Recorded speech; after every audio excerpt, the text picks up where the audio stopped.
All right, all right, all right. Yes, yes, yes. We are back to business live in the Counselor's Corner. I'm your host, David Lorenzo Glover, aka the Controversial Counselor. Joining me as my co host, the Big Bad Wolf, Herb Lewis.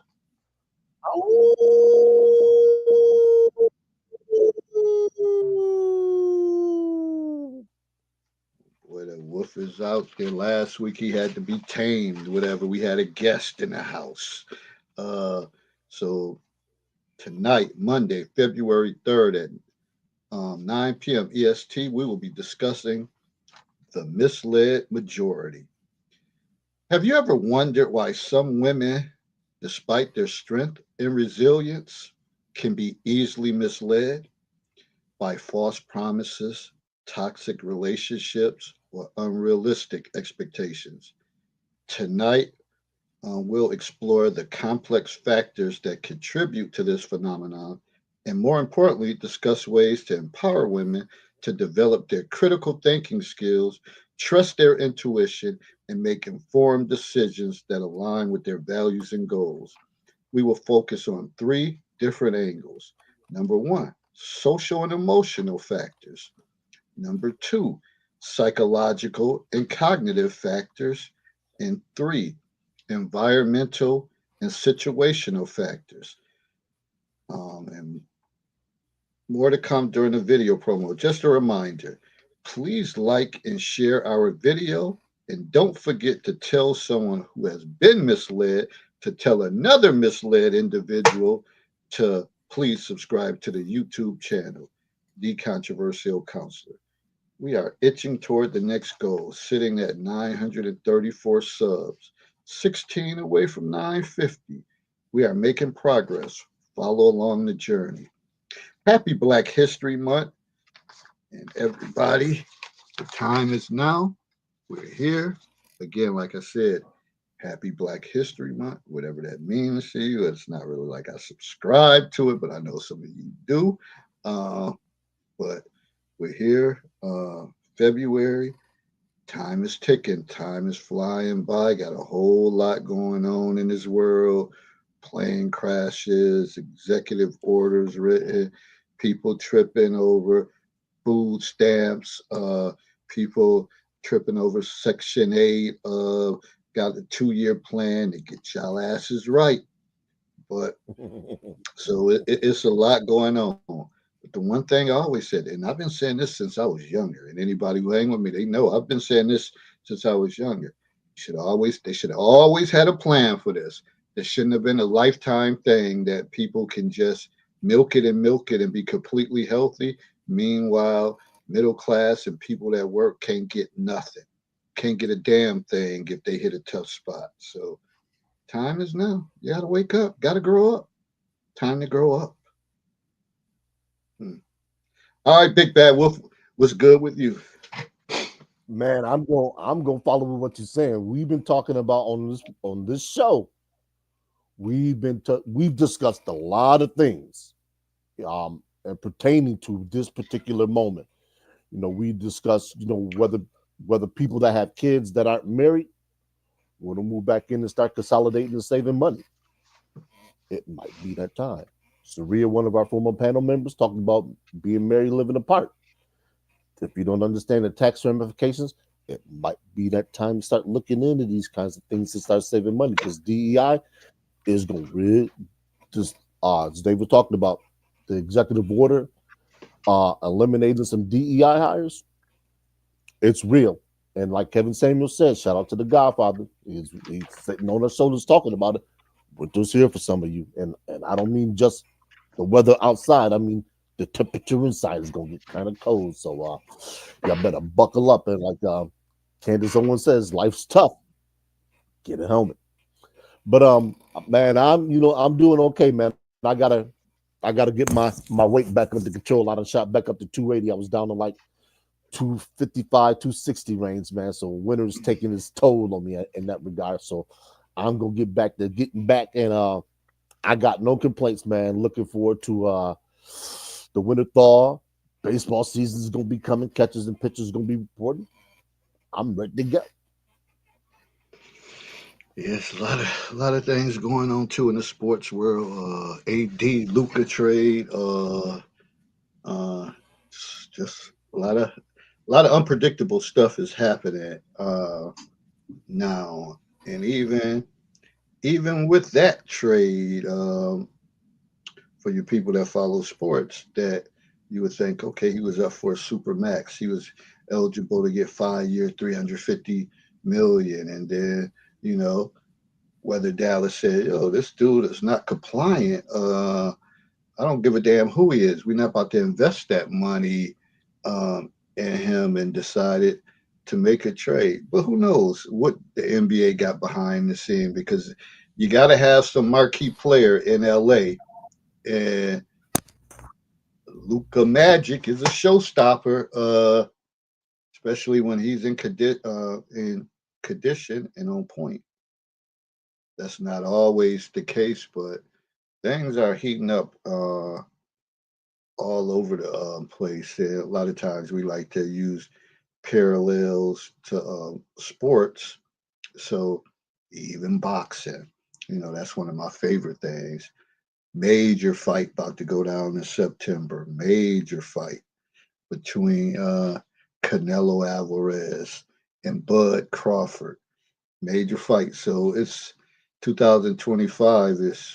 It's gonna be it's gonna get real in 2025. And man, I just got to be ready for it.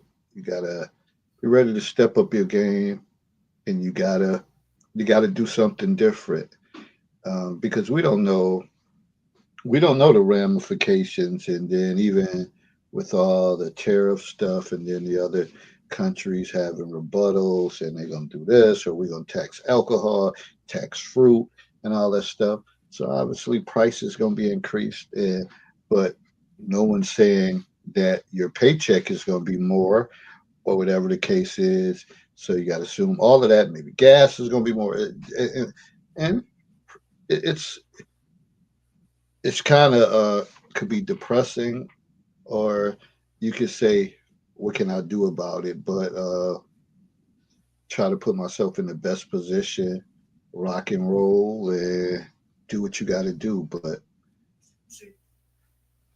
I just think everybody need to be mindful of things that they do. This ain't gonna be no ordinary year, that you're gonna be able to just just be blowing money just to be blowing money. And you just better think of a plan to try to find ways to get more money. And it's gonna be real out here. We do have the segment with Auntie will be coming in, and she said don't keep her waiting too long. She tried to touch on a few things. Auntie be all over the place, but she's ready to join. Before she come in, Herb, do you got anything you want to add? Just going to introduce our, at least the show's winter drink sponsors. Just winter now. Pineapple Rock with a fresh squeeze of tangerine. Take note. uh, so let me see if Auntie's ready so she can get ready to call it a night.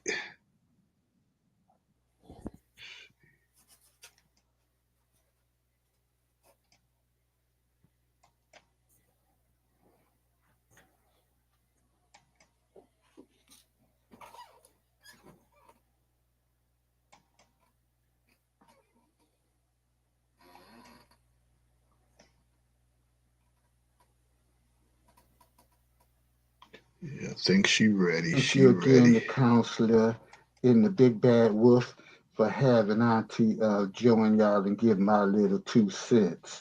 As broke as I am right now, it might be 1 cent. But I'm here tonight to talk about the misled majority. Now, I don't know, I didn't know what that meant. I'm going to be honest. And before I get going, I'm gonna have to tell I'm gonna have to tell that counselor it get too hard trying to find stuff to wear and to come on here looking all pretty. They look at pretty how I did my hair. Then had to go in my little vault to get my one of my hats. Auntie had a mean hat game. Yes, I did. I had a mean hat game. And curling my hair and all that, then trying to find a matching blouse and all that. It's just too much. And then my prescription went bad on my glasses. So um, uh, the counselor said I could borrow his glasses because I can't see nothing without glasses. I'm just that age. Oh, I'm so sorry, people. Okay, here we go. The misled majority. So I guess it was saying uh, that women are being misled by men.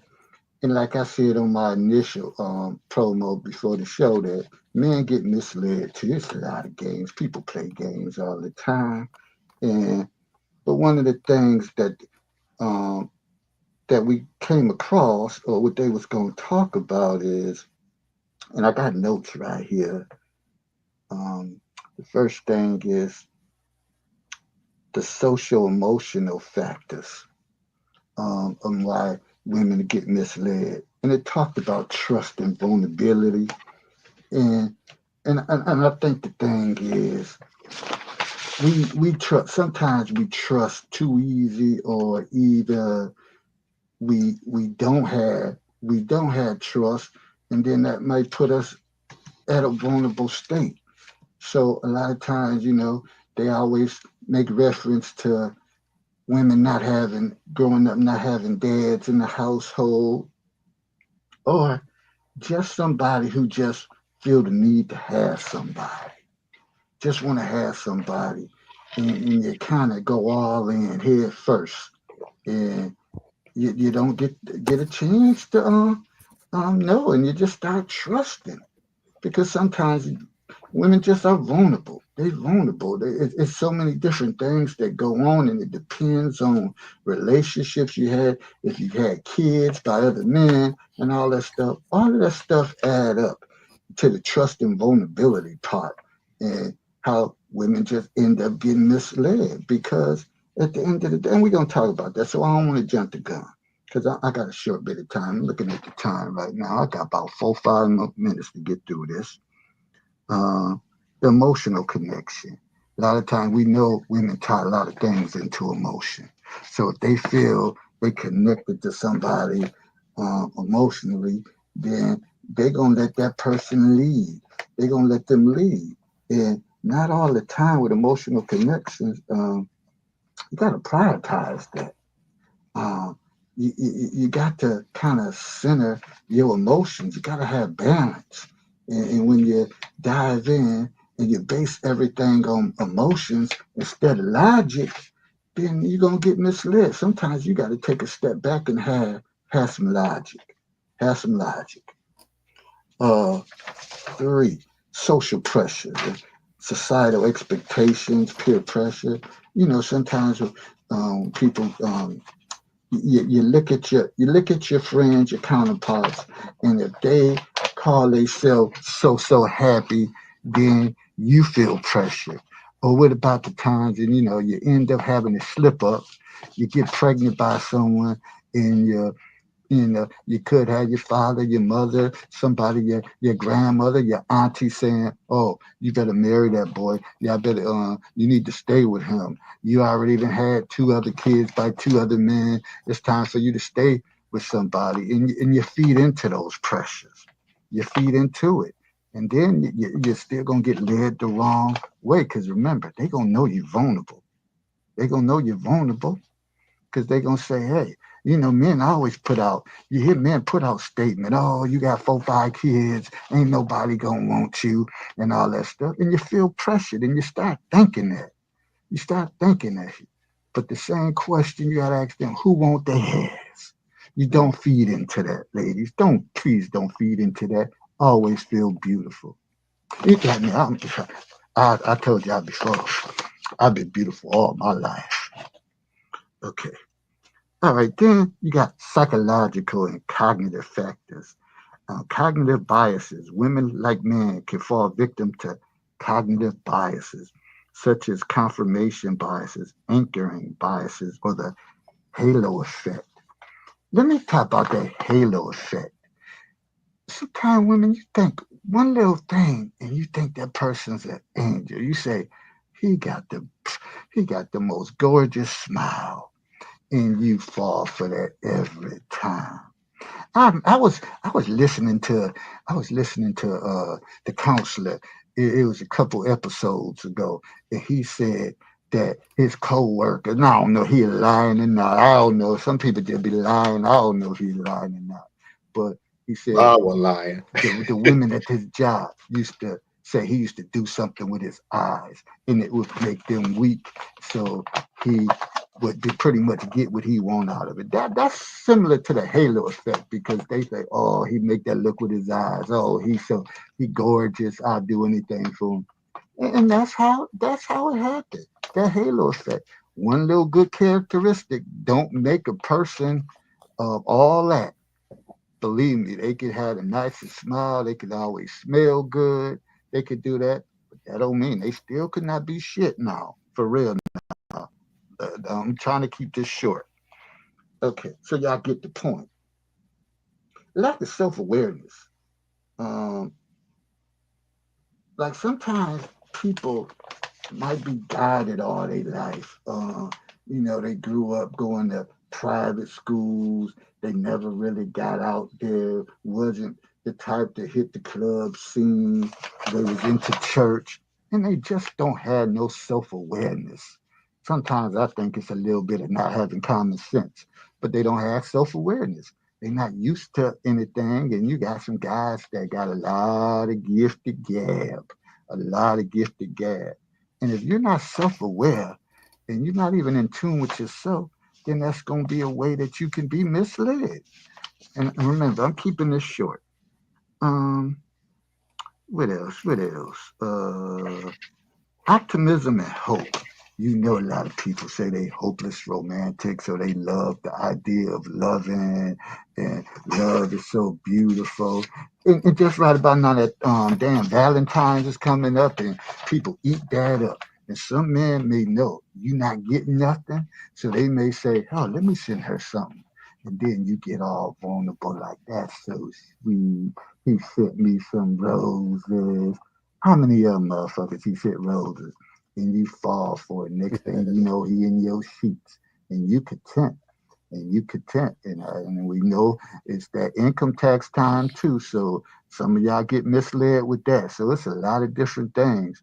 But just because you want to be loved and you want to have somebody during the holidays and cuffing season and all of that, you end up getting misled by some people. All right. This is the last section, then I'm gonna get out of here. It's gonna be time for me to go to bed. I ain't got much going on. I've been watching a lot of that CNN and all of that stuff about all these orders and all that stuff, that executive orders. And I think I seen something today that they said uh people on Section 8, they got 2 years to get it together or they going to lose their Section 8. Now, I'm going to tell you now, I'm going to believe it because I'm someone who worked all my life. And some of the people, you shouldn't be on that shit for life. You got to be experience real life. That's why that woman was crying and shit on the floor about them food stamps. It's time to grow up, put the big girl panties on, and pay some real bills. Pay some real bills, because like I said, stuff don't last forever. Now, I agree with him on that. You cut him off. Cut him off. You got to do something. You need a time limit. You got to do it. Okay. I'm so sorry, y'all. I always ramble, but I'm getting old. Y'all know that. But Auntie loves y'all. Paul, lack of information. If you're not someone who read and you talk about you don't watch the news and all you do is be on this phone, your phone, strolling on social media and stuff, and you don't never really get no good insight, then you're gonna be lacking information about some things. Or if you don't have the level of questioning skills, then you don't get information from people, and that's how you get misled. Not only in relationships, you get misled at work, you get misled in everything. You got to read. You got to talk to people who got experience. You got to do things like that to get information. And then power dynamics. Oh, this one good one too because sometimes men know they had the power over you. They know you broke. They know the time of the month that you struggle, and you may have kids. They may not be by him, and sometimes they are by him. And and what happens is if they hold if they hold that money, the key to that bank, and you don't, then you just get led down that road. You get led down to that yellow brick road with the broken bricks. I don't know, but you gotta be able to establish your own money. Money, they say money equals power. I don't know about that because there's a lot of weak people with money. But the one thing I say, when you have options, you got power. But if you're dead broke and you ain't got no money and you ain't got job opportunities, you ain't got that, then you just gonna end up being what it is. You're gonna end up with just powerless. Just powerless. And then finally, stress and fatigue. Sometimes when we just so tired, tired of the rat race, tired of what's going on at work, may feel underpaid, been raising kids and stuff. So sometimes we just overlook. We know like he is sorry ass man, and we just stay with him, man. Even in a point that people we may be doing better than him, and people like, why you still with him? Why you still? Because you're tired. You don't want to go through that process. You don't be having time to be trying to get to know somebody else and going through all that. It's just too much. It's too much. So in those cases, you know why people get misled. Now that's all I got to offer. I just wanted to kind of water the plant now, and I'm on 12 minutes. Oh, I better get up out of here, boy. I'm taking too much time. But it's just something to start with. Remember that, okay, people? Now I'm out. I'm out. Y'all, everybody have a good night. Auntie about to get her some rest. Uh, and then I'm gonna wake up tomorrow. I think I might go to the gym. I ain't been to the gym in a while. Get on that little treadmill and walk with her. But I try to go at certain times because they got a lot of people times be coming there looking at you. I don't be. I'll put on my sweatpants. I don't want nobody looking at me. So that's why I really stopped going to the gym. But all right, I'm gone because I'm running. I'm running out of too much time. I'm talking too much, so I'm tired too. So, all right, y'all. Y'all have a good night. Remember, Auntie loves you. Y'all all stay blessed and have a good one. And please be aware of your surroundings. All right. Good night, people. Auntie gone and Auntie loves you. Peace. As he said.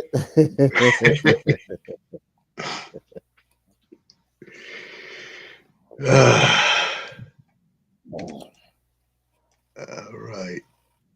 Let me remove Auntie. Okay, hold on. Oh, so I did jump off.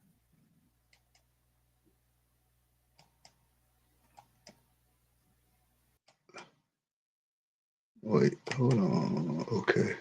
Okay. I was wondering because I'm up here lagging. I'm like, okay, is something wrong with my internet? Auntie said a So, lot. yeah, I was going to say, what's your feedback on what Auntie said about this topic? I'm gonna jump right in with 2 feet in the deep end and talk about the psychological. Well, hold on. Let Uh, me give shout outs to shout out to my fan Big Shank. Thanks for joining us, and Mr. Joe Johnson from LinkedIn. Thanks for tuning in tonight, sir. Appreciate it. We Yours, just be gentlemen. trying to build and just trying to have regular day to day conversations and trying to just having a little different style and a different approach. Sometimes we had a little humor to it, but everything is real. Everything is real. What is being said. I'm gonna jump right in with 2 feet in the deep end, and I can't swim that well, but I'm still jumping in any goddamn way. When I was doing this, given the uproar that's going on with with one of the social medias, um chameleons, shall we call them, ace metaphor. So when I was coming up with this list and I'm sitting down doing show prep, I came up with two lists. Group one, Derek Jackson, ace metaphor, Dr. Umar Johnson, the manosphere's favorite, and Yada Awakening. Now, Dr. Umar is kind of a wild card in this group. So that's group one. Group two, Sister Sherazad Ali, Kevin Samuels, Andrew Tate, Fresh and fit. That's group number two. When Auntie mentioned social media, this for a lot of people, these two groups are very polarizing. And I'll explain why. Group one seems to label a lot of issues that women have with regards to relationships, dating, and child production at the feet of men. It's understandable. I'm not here to say who's right, who's wrong. I could care less about all that. All I try and do is keep my front door and my front steps clean. That's what the old adage said. Sweep around your own front door before you go mind somebody else's business. So, with group one, they tend to speak a lot of things that make women feel good, kind of invigorates them and say, hey, look, it's not my fault that I'm misled. It's not my fault that I'm in this bad situation. I have three kids with two men, that I'm struggling to pay bills, that I got to go out here and ask to get my hair and nails done to get money to pay basic living expenses. Say, hey, whatever works for you. If that works for you, that works for you. So that's group one. Group two, for those of you who are familiar with them, if not, I would suggest that you go actually do a little bit of research because I don't have time for the sake of this discussion to get into everything that these people have do. But for those of you who can't spell Shirazad Ali, that is Sharazard, and Ali, of course, is Ali. Seven Samuels you should be familiar with. Andrew Tate, possibly, and Fresh and Fit. Myron Gaines, and I can't remember the other gentleman's name. Group two puts more emphasis on what men should do to better themselves, in addition to the role that women play in their own situation. In other words, their accountability more so for both appropriately. And what I mean by that is this: they'll tell men, hey, look, if you have a problem with the security effects of a woman, you need to get your money up. You need to hit the gym. You need to understand women. You need to do all the things that take those impediments away from you meeting women, and you need to improve those. And most of all, Sister Sherazad Ali saying you got to know how to think what they want. With group two, I have absolutely no problem. That's part of what the Manosphere content, Red Pill content, is all about. It's about male self-improvement. So you can go out there and get that woman so you can take care of a family, potentially kids that you produce. Dr. Umar, like I said, is the wild card in this. He leans more heavily on the men, but he also at times strategically tells women, hey, look, you got to stop believing everything these brothers tell you because you know they only out for the cookie. And once some of them cats get that cookie, they gone. They say, damn them kids. They ain't mine, they're yours. That's all some of y'all say. There ain't nobody feeding my kids. What about my kids? We hear that all the time. So that's the social media aspect. She talked about the psychological aspect. There's always talk about women who grew up without fathers. That's understandable. If the first man in their life left them to fend for themselves, never came back around, but then he came back around when she started to get older, sixth, seventh grade, she's starting to change. And he says, you know, I wasn't around for the first half of your life or first portion of your life. I'm going to be around from now on. Daddy don't show up. Daddy don't show up till graduation, and another man stepped in, and she wants to give graduation tickets to him, and not the man that stepped in. She feels it's only right. After all, she wants to build a bridge with her biological father. And we have discussions about this all the time. Who's right? Is she right? Should the father who stepped in, he get those tickets, or should the biological father? It's split. Sometimes it leans a little bit more towards what the daughter wants. And everybody's saying it's for her emotional well-being. Well, damn, what about the man who helped? Didn't he keep her grounded? So there's a lot of things at play. I just touched on those two things because Auntie She's a flamethrower and a trailblazer, boy. She be. I'm gonna have to start writing down what Auntie said, man, because she and the sub boy, she be setting the show up with the yellow brick road. I'm like, it's tough to follow, man. I'm like, damn, Auntie, you taking the thunder. So, She don't play you know, just around. those two things. And for this particular discussion, I know money is always a key element in everything that we do. For this particular topic tonight, I want to remove money from the discussion and then we move from there.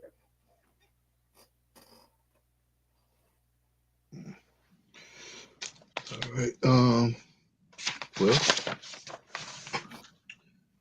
when we go back to it, again, if we piggyback and go back to the trust and vulnerability part, and what I heard Auntie said again was a lot.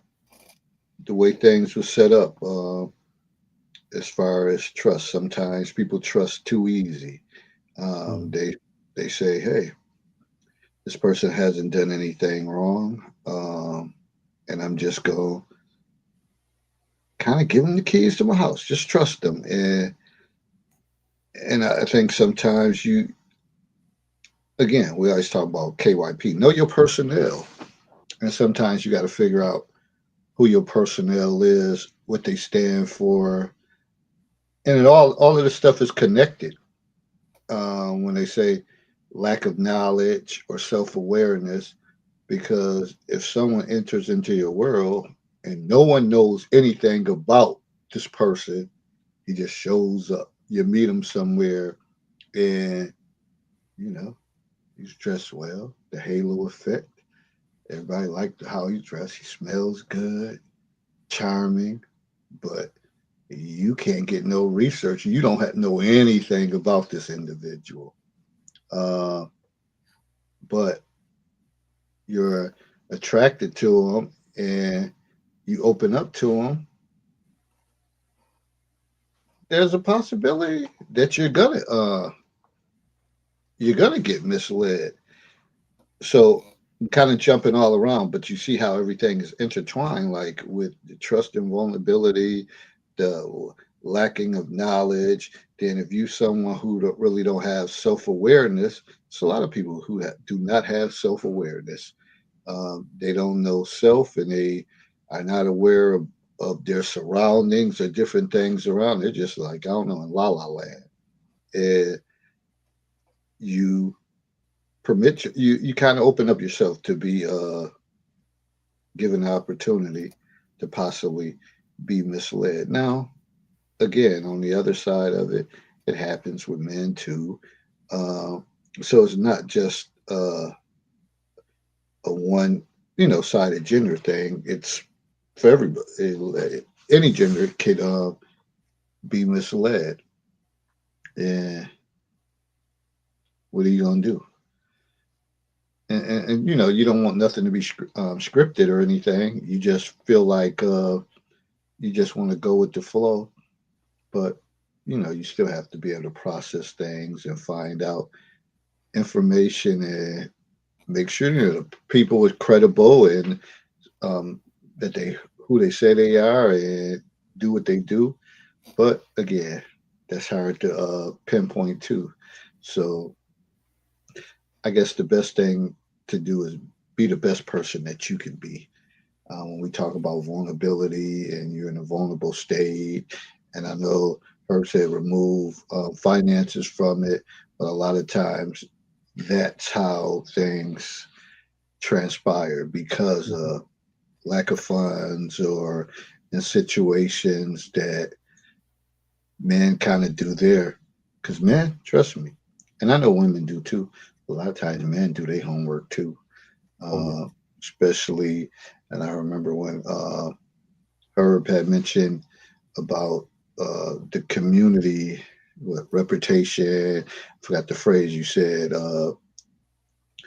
Not was it kind of like the persona, like you have your own. Oh yeah, yeah, yeah. Your own. You My, might my have. Go yeah, ahead. my representative. People are worried about, not to cut you off, people are always worried about meeting somebody's representative. And with me, there is no representative. There's me. Everybody's worried about somebody else's mask, somebody else's alter ego. And for women, it becomes difficult, especially if she's had some missteps, to figure out if the person in front of her is legitimate. In other words, he's authentic with what he says, or he's just trying to charm her underwear off.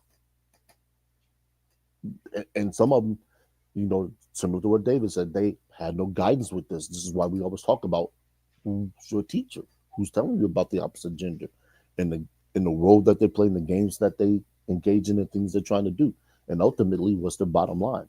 And like David always said, KYP, know your personnel. But the bigger part of knowing your personnel is knowing the self. And it's kind of like a game I used to play called Turbo Outrun, point operated game buffs will know. Those of you who don't, I'll try and explain it to you the best way I can. With Turbo Outrun, there's a start line. You get to a branch in a road, there was 7 or different 8 paths you could take. I think 8 because it was always even. And the next checkpoint, you can choose another one, and the next checkpoint, you can choose another one, and so on and so forth until you finish the race. For humans, that end of that race is death.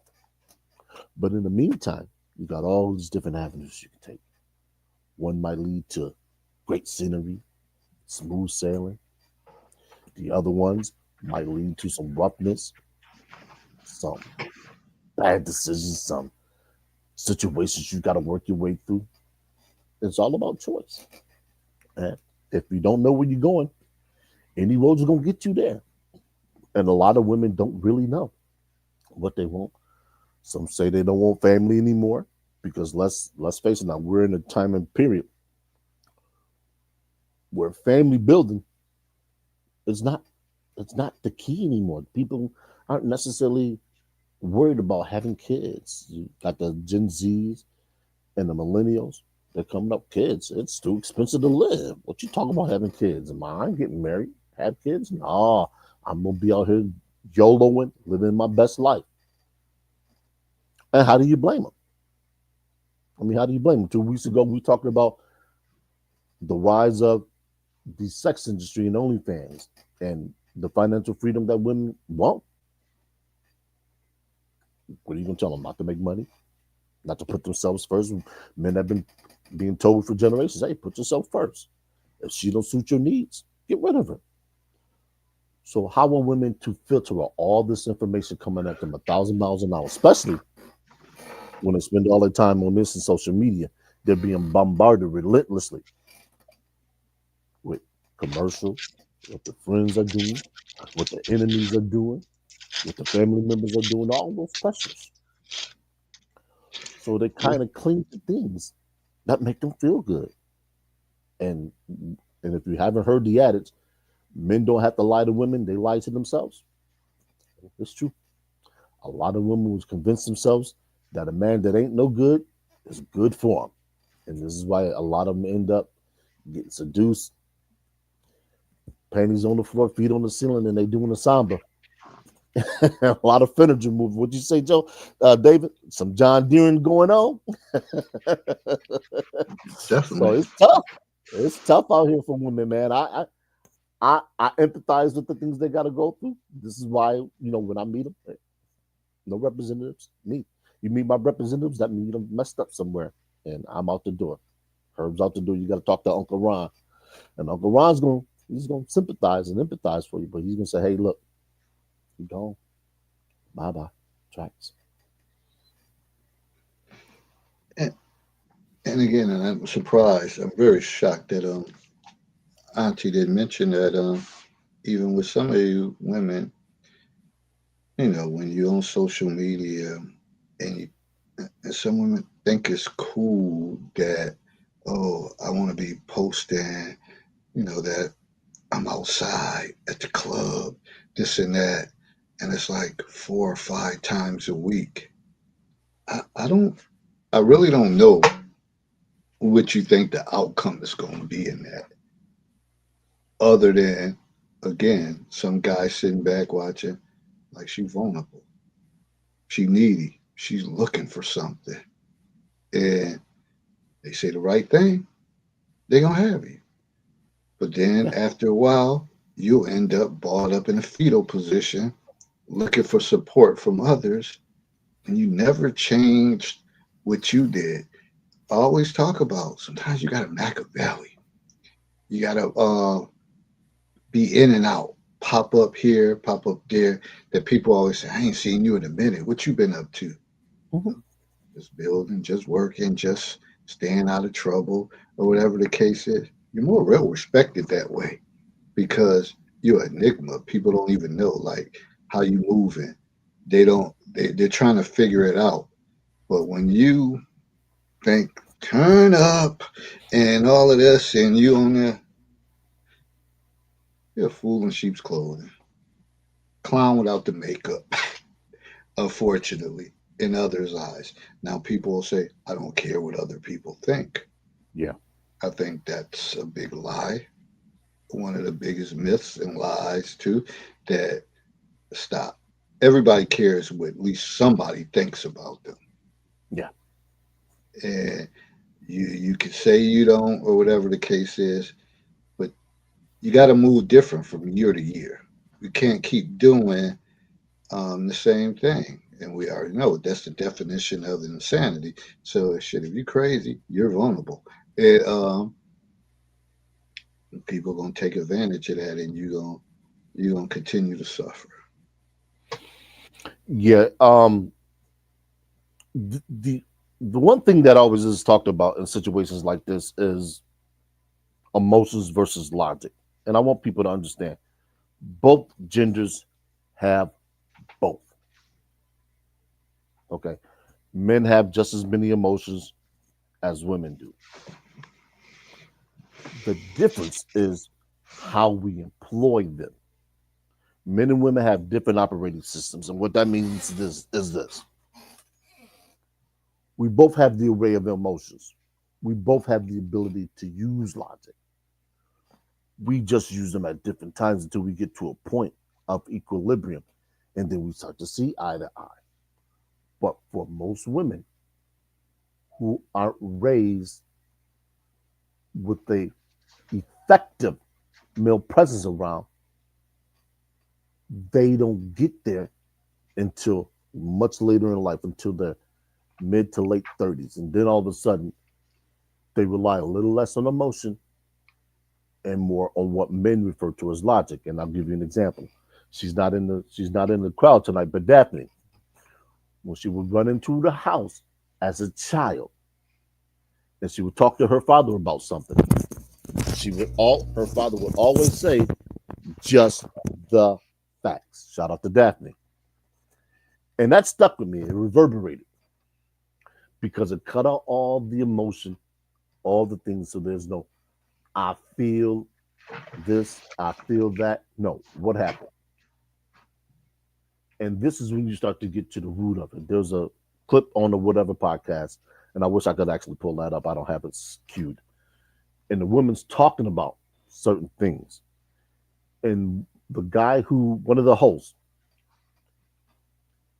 actually asked her about it before she even said anything about it. And she came back to it. She said, "You asked about how I speak." She said, "You can tell I have a more masculine presence in my life than most women." And it's true. Most men, given the opportunity and sitting long enough talking with a woman, he can figure out if she's had her father in her life just by the way she talks. And a lot of people think that's not possible. Well, I'm here to tell you, pickup artists, people in the red pill community will ask those questions. What role did the father play in your life? And to a T, pimps, people who are in the gang community, excuse me, they know. They'll ask certain questions. They'll be like, "Oh yeah, she easy pickings. All you got to do is say this to her, say this to her, say this to her, and bang, you got her." So it's not by accident that women tend to have a type, whether that's a physical type or mental type. They have a type until they break out of that. And usually the way they break out of that is by repeated incidents of the same thing. Could be bad, could be good, could be indifferent. Then they'll get to a point where they'll say, you know what? This is too good to be true. I'm not worthy of this because why? Because they don't feel like they're internally should feel good. Why? Because they've never had that kind of fortune in their life. So what they do is they self sabotage. I've seen it firsthand. I've been in relationships. Matter of fact, I'll tell this little story, a quasi Willie moment. I was dealing with this female some about 20 some odd years ago. Now, she told me from day one, she has a propensity of sabotaging relationships. I was like, all right, you know what? I'm going in with my eyes wide open, and a situation occurred. I won't get into the situation. This is kind of grimy. Involved the cat I knew. And when I say I knew the cat, I mean I knew the cat. Come to find out, they was messing around. My man put me D. And I said, you know what? She told me. She told me what she was. She told me how things went down. And I had to accept it. But that was a pattern she engaged in until she broke that pattern. And it was more of an emotional pattern because she had a father in her life, but it was just the first person that she got to, or the first person that she was dealing with, set that template. And once that template is set for a lot of women, they stick to it. It's the old adage: you can't make a bad girl good, but once a good girl's gone bad, she's gone forever. So people just pay attention to the things that women react to, not what they say. It's the same thing. Don't listen to what he says. Listen to what he does. Same thing with women. She can tell you she want a good guy. She can tell you she want a guy that works and do this.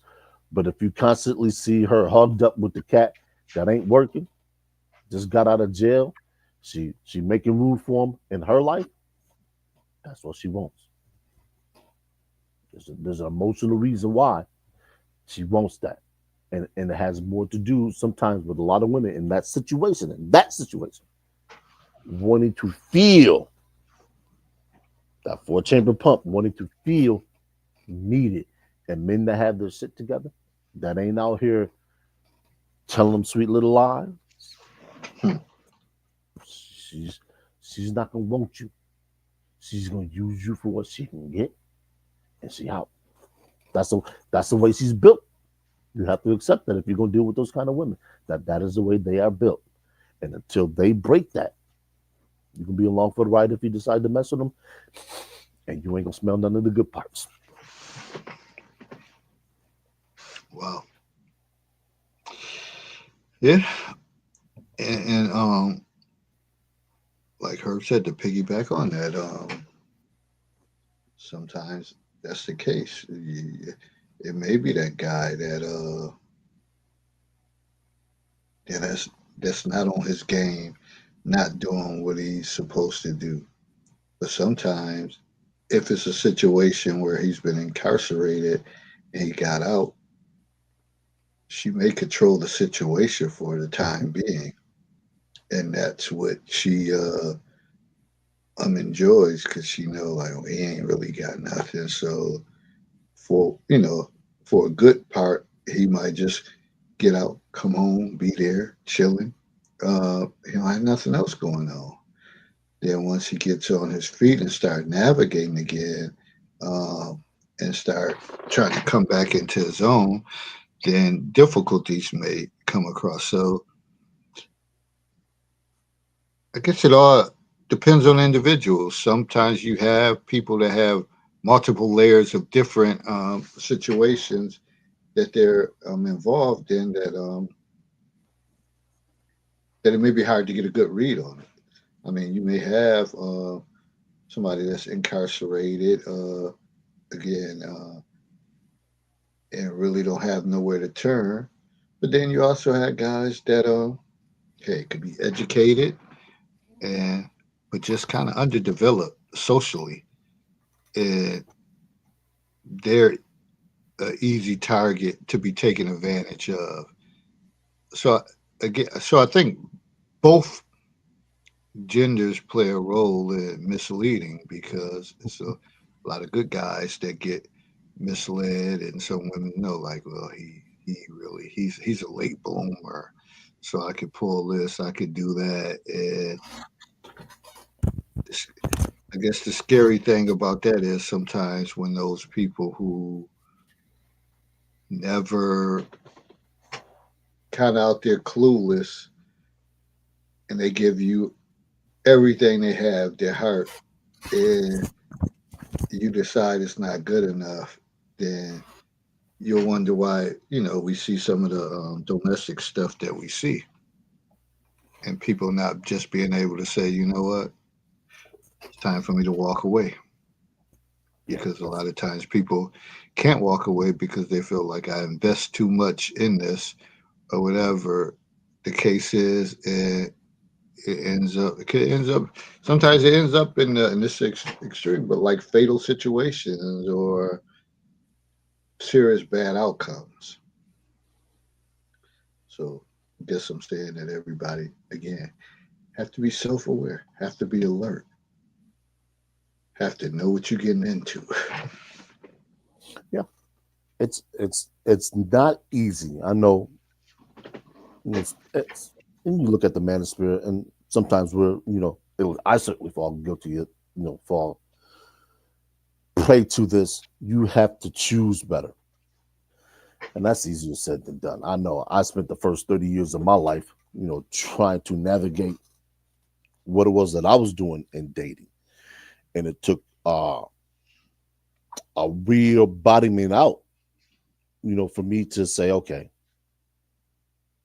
what do I want? And how do I go about getting it? My boy Josh, shout out to Josh. He always say, when the you said when the pain of being the same gets too great, then you change it. And it's absolutely true. I got tired of just having to deal with uh false pregnancy claims and things related to that nature. And I said, look, I got to change what I'm doing. I got to change the women that I associate with, regardless if it's dating or just at that particular time, just dash and dying, or whether you're just moving some furniture. And I've touched on that story before. How I went 6 years without intimate contact, and I came out on the other end of that journey like Andy Dufresne, clean, whistle clean. And it took that journey for me to purge all the things that I was attracted. Not necessarily that I was attracted to, because I'm still attracted to women that are physically fit, look good, things of that nature. But I was more focused on this. This is why I always, say, for me, the dating process starts as soon as I see you. And I know other people, you know, don't live by that. And that's fine. Everything's a learning process for people. I'm not here to tell you use my methods. I'm not here to tell you use your methods. I'm here to tell you is and I'll answer the question that big discussions, Dr. Shout out to Dr. Dunbar is asking. I'm asking you, you have to get to a point that beyond a shadow of a doubt if you want to deal with this person. And some people will say, well, what does that mean? What is it about this person that initially piqued your curiosity? She got the assets. She holding in at least three places. She got them Twin Peaks. She got them Fertile Hills. You say, hey man, yo, she got that body. For women, it might be different. For women, it might be, will he make a good father to my children? Is he mentally stable? Does he have room enough where he can pour into me? Is he gonna cater to me? You don't know. And because you have men out here who are deceitful in their appearance, who are deceitful in their speech, if he knows and he's picked the right person, he can tell you anything. And we know women are a lot more controlled by what they hear sometimes as opposed to what they see. The same way men are more predisposed to see what they see. And then all of a sudden they blindsided. Well, man, I didn't know she was going to be like that. Well, damn. What attracted you to her? She had a body, man. I was just thinking about John Deere and the chick, man. She. Next thing you know, you caught up. You on the Jerry Springer show. You saying, "Damn, man." And we see this with women. We see women. How many times have women been on the Maury Povich show, up and down? Oh, the kid is his. It's his. He's got his eyes. He's got his nose. Or she got this. She got that. Only be blindsided. It's not his.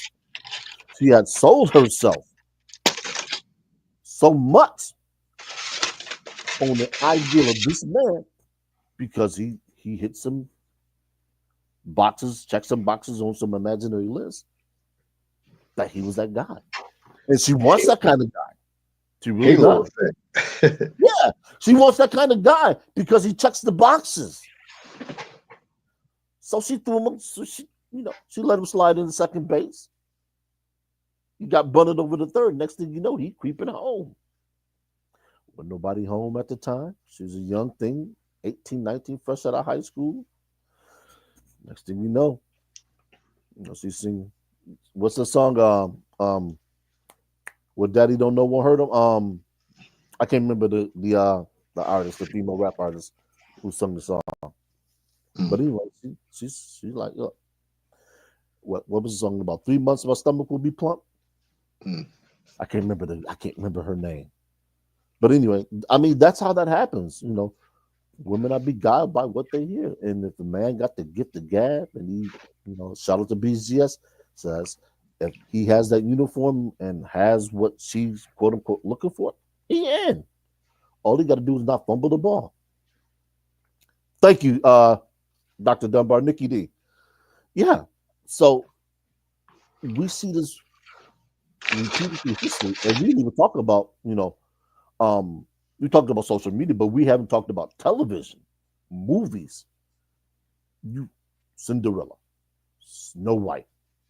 The list is endless, and there's a generation of women, regardless of the gender, that are reared on those movies.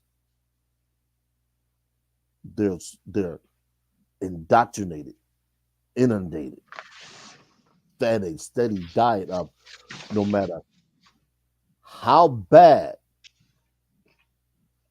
that they misstep, there's going to be a man out there for them. We saw it in the movie with not an officer and a gentleman, with Richard Gere and Julia Childs.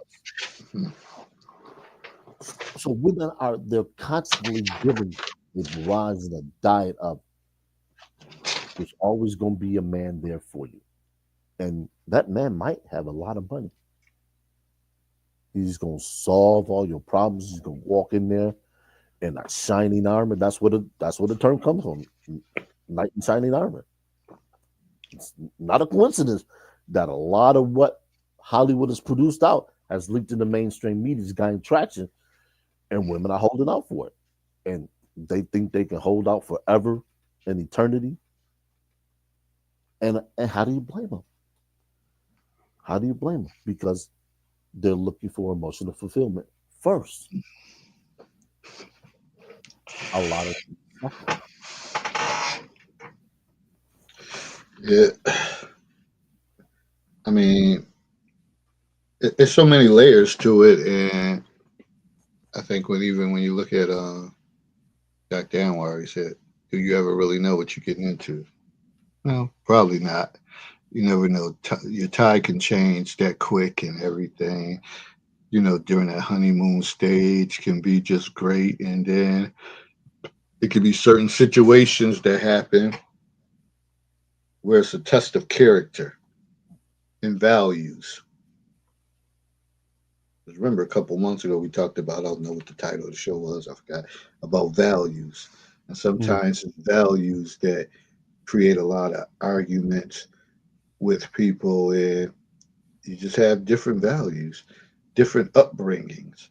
And some people honor some of the things that their forefathers or the elderly people told them, and they stick to it, where other people try to change it up and say, well, that was back then, that was then, we doing something different now.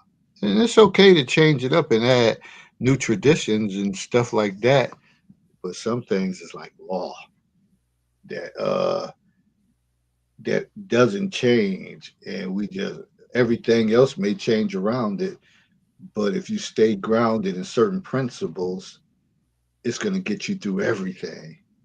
Uh, uh, Dr. Dowers. The Yeah, he one said, dropped a couple good comments. I'm gonna get to if you don't. openly call yourself a high value man. Yeah. Yeah, I'll let you. I'll let you tackle that one. And you're always going to go back forth when people say, "Yeah, I'm a good woman. I'm a good man. I'm a high value man," and all that. When you're trying to sell yourself, I think I always try to stay away from all of that. That's who I am. I am who I am. Mhm. I'll lead off to say I'm a jerk, uh, and let people know I have that disposition. Oh, I can be a jerk. I can be a handful, but for the most part, I like to laugh. I like to have a good time. I like to be locked in, stay focused, and accomplish goals. But when I say, "Oh, I'm a jerk," then yeah, he said it. He gave me my due process. I understand. I understand now. So hopefully you won't hold it against that person. Two things, Dr. Dunbar. Yes, she did. She actually took Susan Vega's hook. For those who don't know, this is a music little interlude, if you will. Double entendre. Nikki D took her entire song is based on that on Susan Vega's song, Tom's Diner. And I know most of you out there listening know Tom's Diner. Nikki D used the entire hook for that song, and it fits well, which leads into Dr. Dunbar's next comment. You openly call yourself a high value man. BGS. We waiting on the Octane book, man. It's got so much information in there. We need that book, man. And I'm going to talk about needing the book, but we need that book, BGS. Shout out to the master teacher. This fits right into what we're talking about. A high value man for women in different classes will be different. Now, here's the dig, or the rub, I should say. 87s and 89s, they look at your class a little different. Why? Because most of them don't want a whole lot. They want some excitement, but most women do, regardless of the class. But for women at that social economic scale class, that's what turns them on. Brushes with danger. So you got some stories about you in distant time. You got them tats. She excited. What you doing tonight? I gotta go somewhere with my peoples. Can I go? No, you can't go. It's too dangerous. Come on, you always say it's too dangerous. I just want some excitement. I sit around here. I got these two kids on board. Can I just go with you one? Please, please. You relent because you don't wear you down. You get around situation. There's some cap going on.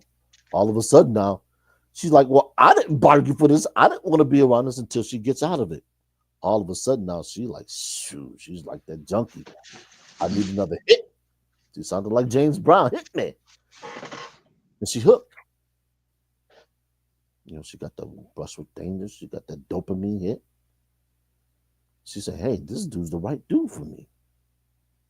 I get close enough to the danger where I don't get hurt. I'm excited. He helped me with the kids. He bring in a few pennies. But then the reality starts to set in. The next time you go out, you catch one. She's saying, hey, look, I didn't sign up for this. I don't want this. Hmm. You calling here, collect, running up my phone bill. I can't take calls from you no more. And she on to the next dude. Now, her taste for that life has Hmm. not changed. She's still searching for her kind of high value man. And Kevin used to talk about this. And this is why B just needs to put that book out. Those things are going to be different as she moves up the social economic scale. So you get to women that are 92s, 92 climbers, and 100 octanes. They want trips. Mm. That's their dopamine hit. You spend the money on them. You taking them to Paris, maybe the Ivory Coast, somewhere off of Africa, Paris, Japan. I'm sorry, Japan. Um, Tokyo, things where other people can't say they go. This is why there's an emphasis on certain demographics of men having passports, having the ability to travel, having the ability to make women feel alive. That's what we're talking about, feelings, right? Mm. Emotions, why they misled. Because a woman that's traveled, shit, she living her best life. She ain't worried about her bills being paid. The two Mm. kids she had, now they in college. Their fathers are probably paying their way. Shit, she's in the mid 40s. She hitting the physical stride. She's kind of still in that sexual peak.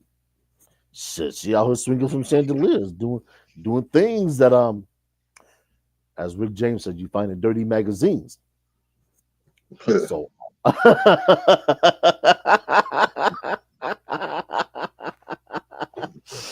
we want to keep it musically related, but man, it's a lot of stuff out here that people they don't really sit down and kind of put the jigsaw puzzle together and see how all of this works. They think people are out here just operating randomly. They say there's no rhyme, no reason to why a person does some things, and there is. The question is, can you solve it?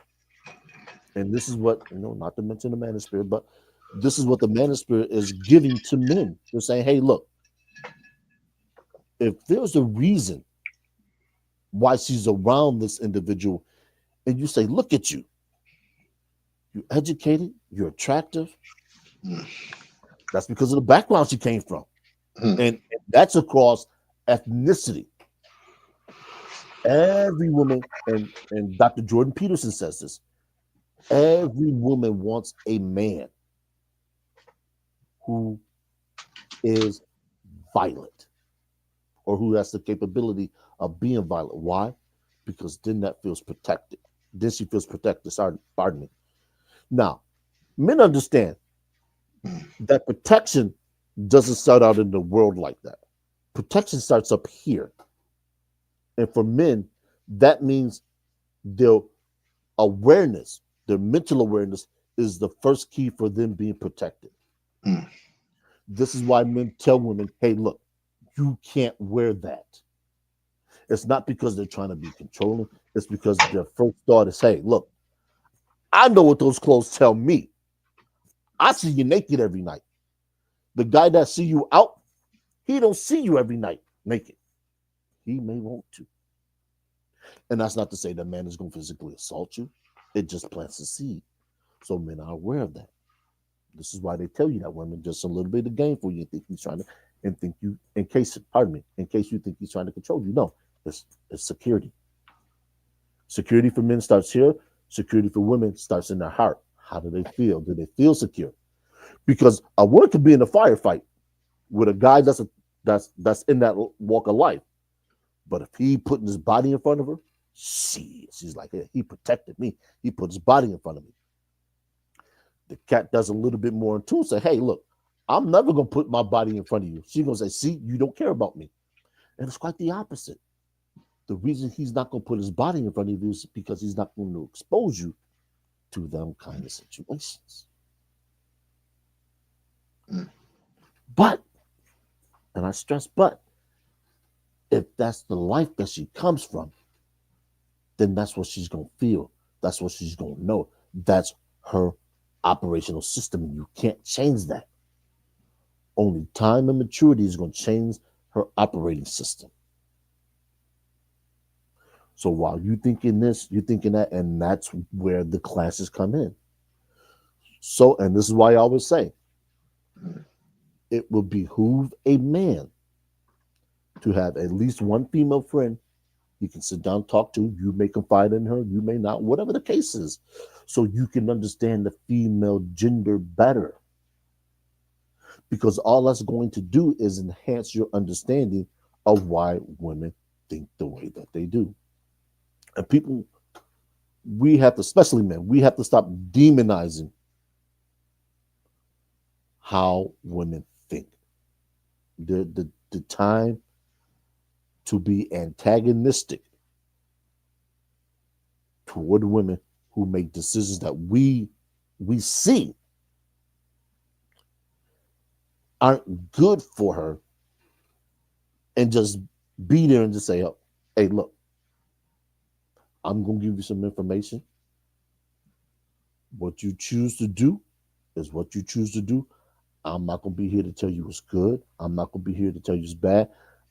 I'm gonna be like when a Humpty Dumpty's bent. I'm not trying to put you back together again and let you go. And sometimes you have to do that. That's the process, especially if you're dealing with that kind of woman who still likes to touch the third rail, if you will, who still hasn't learned that the third rail will shock you. There doesn't have to be any trains on that track. All you got to do is complete the circuit, and you can catch some votes, and the votes are gonna hurt. Mm, wow, a lot of information covered, and I think the main thing is, again, we always talk about there's never no one size fit model Mm-hmm. or blueprint for any of it, and it goes back to Dr. Anwar's comment. How do you know if you chose the right one? Yeah, Well, you never know. It could be somebody you grew up with and y'all kind of linked up and y'all been together, but certain circumstances happen and you know, yeah, go apart. You don't know. It's like I don't know a game of. It's like a crapshoot, Russian roulette. You just I don't I don't know. And when people act like they have all the answers to it, I tend to think that they full of crap. You just, I guess, I guess the best thing to do is always everybody work on themselves yeah, and get to the point you feel like, man, I feel like I'm at my best. You know how like athletes always say they at their best. I was at my best during this time. But for us, unfortunately, well, man, I can't say unfortunately. I think for everybody, it has to be your best has to be physically and emotionally. You got to be at your best. And again, we always talk about balance. If one thing, if you're off on one thing, it's going to impact the other. mm-hmm.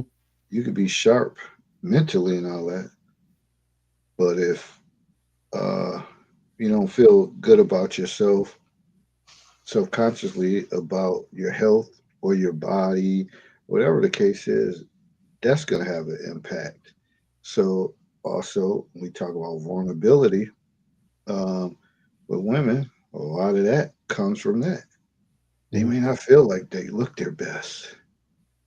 And at one time, they might have been on top. Yeah, oh yeah. Then, and that was the ones that all the boys like, golly, like, man, if I had that opportunity. And then things start slipping and that opportunity opens up for that man. He's a man now that didn't have a chance before, had no chance. And now, you know, his bread is right. He living right. And he say, I just want to role play and see how this gonna be. I remember when she wouldn't give me a time of the day. Now I'm going to venture off and see. And that's when you become vulnerable because you're not at your best. Now, sometimes it's hard to stay at your best, like women and men, but women, you had kids and other little things. Like I said, I think Auntie said you're tired, you're fatigued, and you just ain't at your best. Some guys take advantage of that when they know you're not at your best. Oh yeah. They'll tell you what you want to hear. Mhm. Oh, baby, don't worry about it. You still look good. still finding me. And you're like, for real, for real though. and, and there you go, being misled Hmm. based on that. But until you actually feel it and say, you know what, I had two, three kids, I'm still fine as hell. Yeah, yeah. I'm rolling, doing well professionally. Um, I'm all right. But you got to be able to feel that. If you're relying on somebody else to tell you that and convince you of that, then you're opening yourself up to being misled because you need someone else to kind of tell you that, and you need that feedback. And if you're not getting it, then you're probably down in the dumps in a fetal position. So you need that type of energy for someone to say, "Hey, you look good, yo. You still look good to me," and but secretly you might not feel that way about yourself. There's a song. Old school heads all know exactly what I'm talking about. Harold Melvin and the Blue Notes. I miss you. And it's funny. I remember when I first started listening to the R&B group, especially the male R&B groups back then. I would just sit back and say, "Why are you writing songs like this? I mean, do you really have somebody that you miss like that to the point where you would do almost anything to get that person back?" And sometimes the answer would be absolutely. So this is how a lot of women, especially like David said, they have a child or two, they're still in the physical prime. Like I said, the kids could be an adult in college. And she out here saying, "Hey, look, I still can command what I did when I was 19, 20, 21 with two kids in tow. I'm that bad B. I'm that boss chick. This cookie ain't crumbled. It still got some bounce to it. Men still clamoring to get to it so I can get what I want. And who's going to tell her that she can't?" She has all these quote unquote men lined up at her door, these high value men. And you're saying, "Look, shorty, I don't know what you see, but what I see and what is, or what you think is, they're not the same thing." But she's saying, "Nah, that's just you. And you mad because you can't get to it." This is why people talk about body counts. She Hold up, I'll she be right back. yeah, she upwards of 20, 30 people. She's saying, I'm not gonna pay attention here. But her outlook isn't as really as great as she thought. She's got these group of men who are what she would have dealt with if she was younger, if she didn't progress in her mind to what she thought she deserved. Now she holding out for those men, quote unquote, that are six-figure men, high value men, men that could level set her, take her to places, pay her bills. Why? Because she feels she's worthy of them. And nobody's going to tell her else. Mm-mm. Why? Because she sees what her married friends have got. And people will say, "Well, she's not married." Don't matter to her. She sees herself as their equal, and she believes she's worthy of that because the information that people like Derek Jackson say, Dr. Umar, Yada Awakening, it comes back to that. So when a woman is fed a steady diet of that, or she makes that her steady diet, she exists in an echo chamber, and nobody's going to tell her different. It's hard to get through that. So when she stays there, she lives there, she eats there, she defecates there, what are you going to tell her? She hasn't made up that that's what she is worth. This is why Kevin Samuels used to ask the question all the time. He would ask, what product gains value with consistent use. And women never had an answer. This is what he was trying to relate to women is stop allowing people to plant seeds in your head that aren't going to germinate. Because ultimately the market is going to dictate what you're worth. You can't do that no matter what you feel about the situation, no matter how much you try and manipulate the situation, unless you come across what some people call a buster or an incel. That incel, he's gonna worship you. Everything that you say, he's going, yeah, yeah, you right, you pretty. I don't care that you got stretch marks all over the place, that your breasts, they are wonderful to me. She already knows. You selling her some bullshit, but it feeds her ego. Yes, her ego. That ego to still feel relevant, to be wanted and desired, even if the desire coming from a man is not as authentic as it would have been had she been 23. And see, this is the problem that a lot of women run into. There's no question that if you take a woman who's in her late 30s, early 40s, she's had one or two children, and you ask her, were you more physically appealing in your late teens, early 20s before you had kids compared to now? She'll tell you when she was younger. So you say to her, if that is the case, then why do you think that you can run with these women who objectively you said look better than you? And they would say, because I feel like it. And that's it. Once a woman starts talking about how she feels in regards to certain things, you've lost any standing in the discussion. You can't win. This is why men tend not to do well in those realms. Men who try and convince a woman opposite of what her feelings state, you're gonna find yourself frustrated. You're gonna find yourself just beyond reason. You can't deal with it because that's not where you live at. And that's understandable. This is why I tell guys, don't engage a woman in her feelings. Whatever she wants to subscribe to, agree.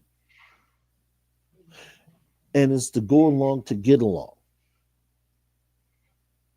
Now, understand I'm saying this for men who are single, for men who are married, depending on how long you've been married. Hopefully, you would have learned your wife. You would have learned what ticks with her, what resonates with her, and how to get her to understand certain things. This is why I always encourage men have good female friends, once preferably that you're not trying to sleep with, because they will help you learn about the female psyche, the female thought process, and how to navigate the landmine that is her emotional state. There's Well, also I wanted to no, that's a different topic. But I'll do some cookie crumbing. There's a correlation. I don't know, people can argue about this. There's a correlation with women who are unfaithful in relationships and where they are in their menstrual cycle. And we'll get into that on a later podcast when we talk about infidelity. Sometimes you're fighting that battle and you don't know. You know something's off, but you don't quite know. And you can't figure it out.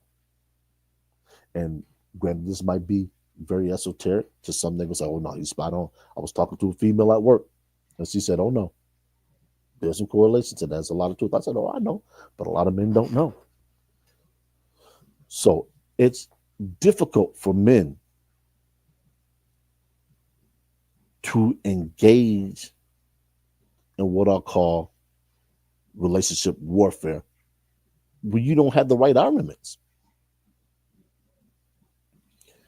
Yeah, you know the rules of engagement. The only problem is you can't fight this battle because you don't have the right weapons. So you are trying to use the weapon of logic, and she's operating on emotions. Because I feel. Have a conversation with a woman and count how many times she uses the word feel. Shout out to Rolo Tomasi. He said feels before reals. That's the way women operate. Shout out to BGS. He always says women feel the world, men think the world. Two different operating systems. They both are going to get us there. The only question is how.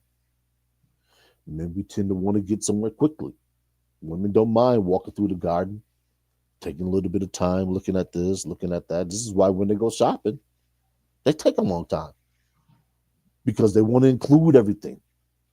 Men just, hey, I'm going in there, I'm getting this, I'm right out. You went in to get some ties. She went in to get some perfume. She came out with perfume, underwear, leggings.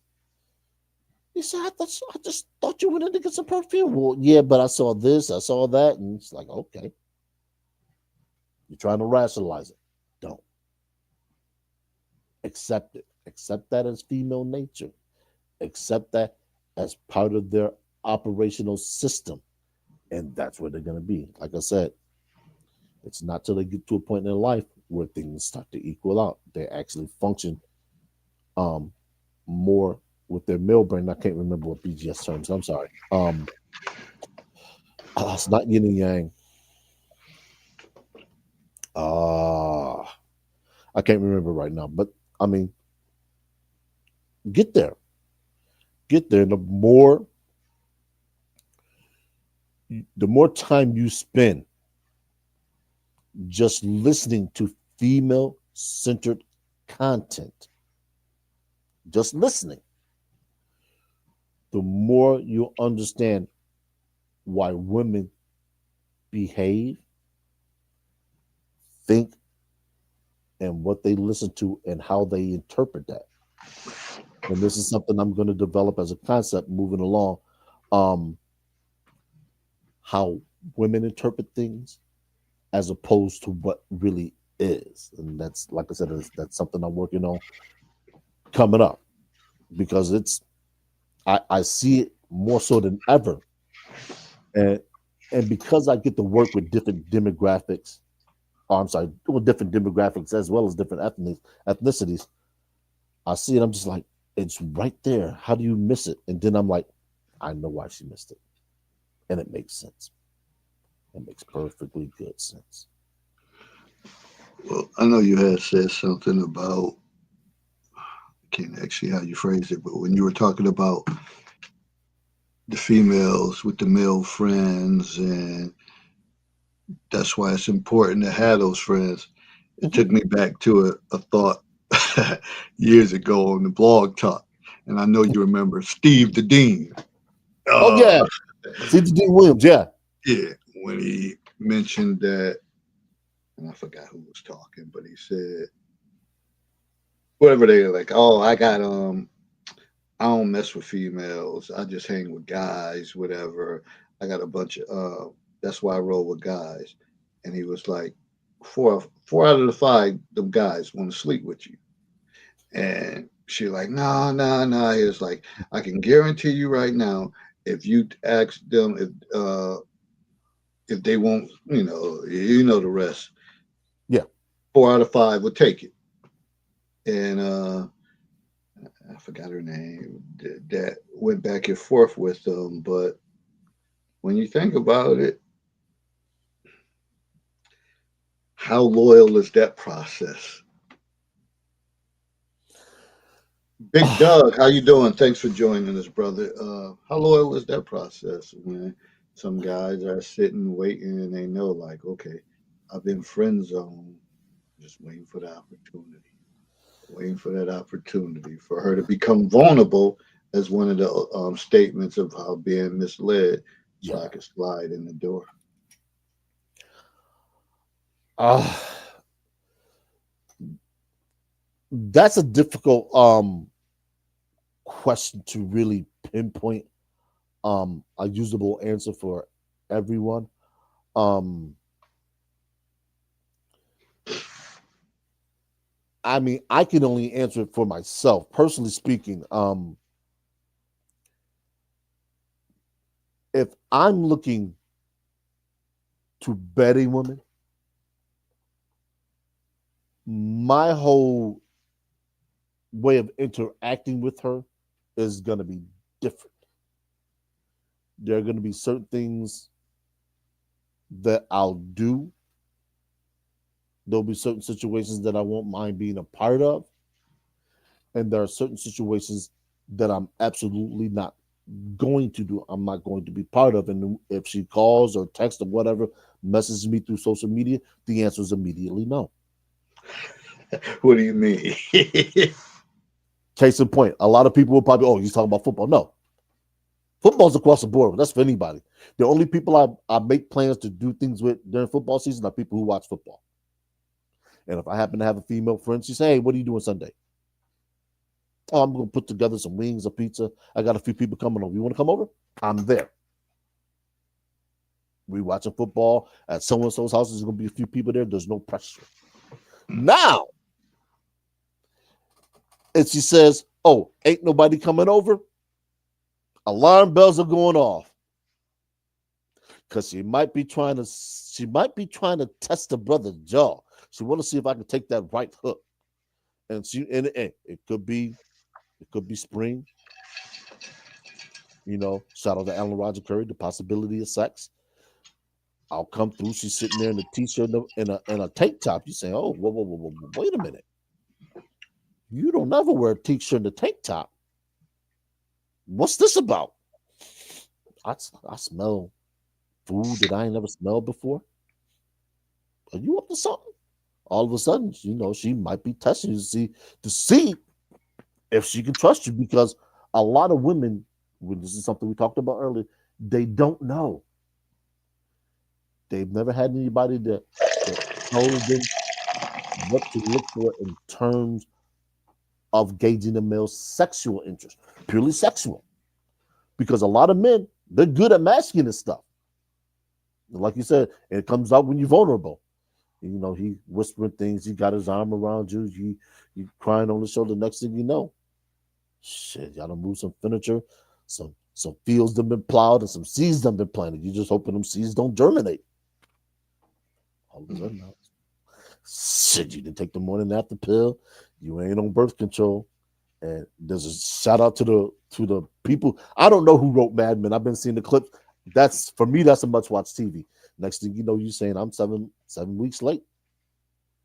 You say, hey, well, what about your baby daddy? I ain't slept with my baby daddy in 2 months. All of a sudden now, the heart starts beating, palms start getting sweaty, the sphincter gets tight. Yeah, that sphincter, the bottom sphincter. You said, oh shit. I just wanted to smash one time. Yeah, daddy's little girl, huh? Daddy's little girl got a problem y'all got to talk about. So, I mean, it's difficult. So, what I would tell women is, hey, look, and I've said this before, dangle it out there. And don't listen to what he says, because y'all can be deceived by what you hear sometimes. Listen to watch how he reacts. And if he squints, he's thinking, okay, what are you up to? And if his eyes open up and you get that, then he thinking about, I wonder what it's like. Get a little graphic here. I'm sorry. Is she clean shaven? She got a landing strip.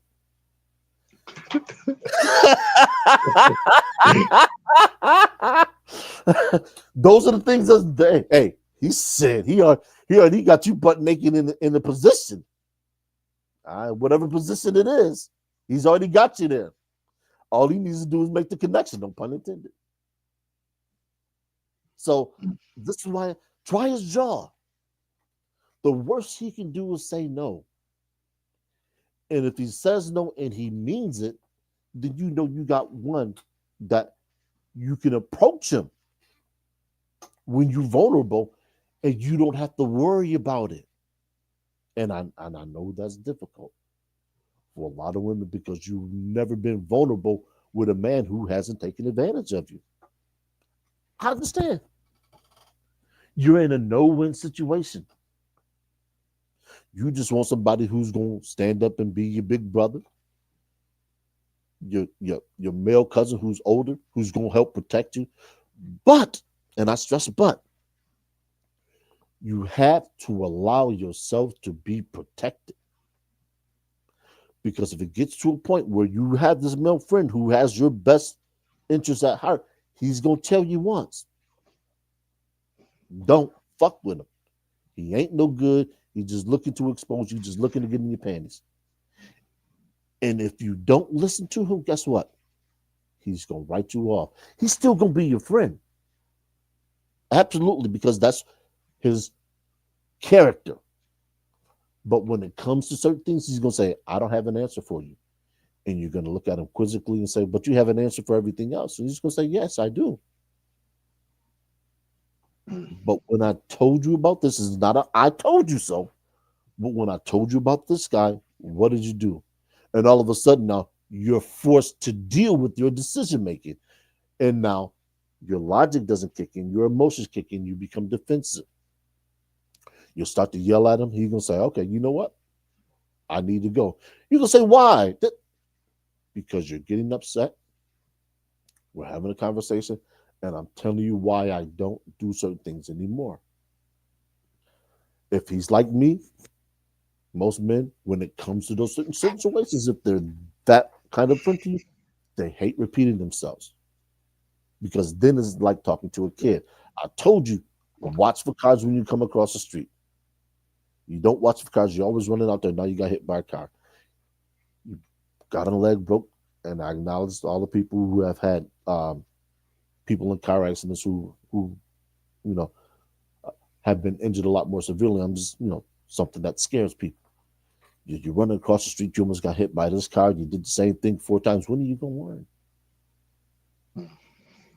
When are you going to learn? I'm telling you this because I understand how vulnerable you are to what a particular man tells you. And this is what a lot of guys commonly refer to as cock blocking. Well, shit. No goddamn kidding. Yes, I'm trying to stop you from having sex with this chick. Why? Because I know you don't mean her a goddamn thing. He said, but yeah, you ain't fucking her. Pardon my use of the vernacular fucking. He says, yeah, but dude, I'm not trying to. What you mean, man? Look at that body. He said, yeah, man. I see what she holding. I know what she holding. I done seen her in her bra and panties.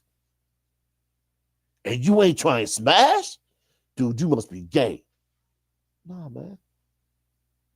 I'm just not interested in her like that because I know what comes along with that. See, I get to see her behind closed doors, no pun intended. You only get to see her outside when she's putting on that facade.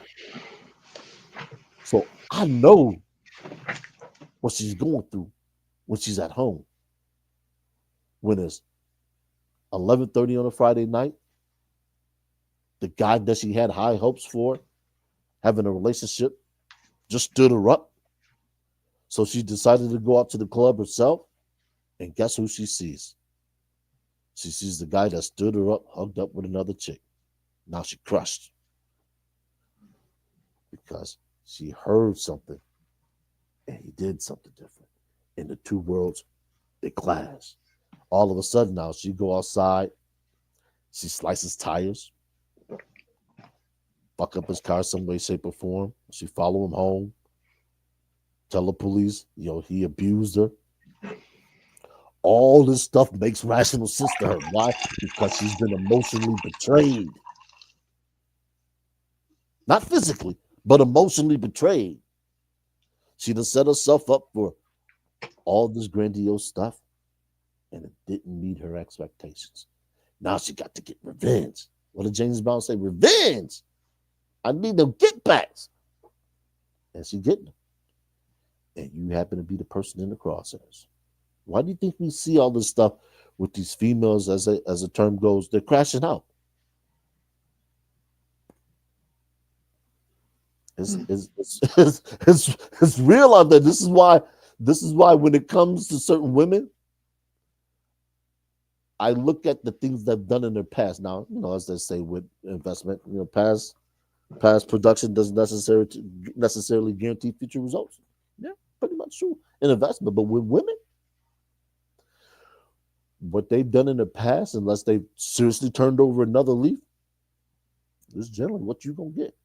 So if she has 3 kids and they're by the same type of man, she's still operating on the same OS. That's a man that hits certain boxes, makes her feel a certain way, and she ain't moved on from that because the pain hasn't become great enough. And that's not good, it's not bad, it's just her nature. I've always said that I've been there. It took me until 30 till I had to change my operating system. The information I was downloading caused me to make different decisions, just like the game I talked about, Outrun. I had to choose a different path. It leads me to a different goal. I know what road I want to take. I know how I want to get there. It is with the fewest scars possible.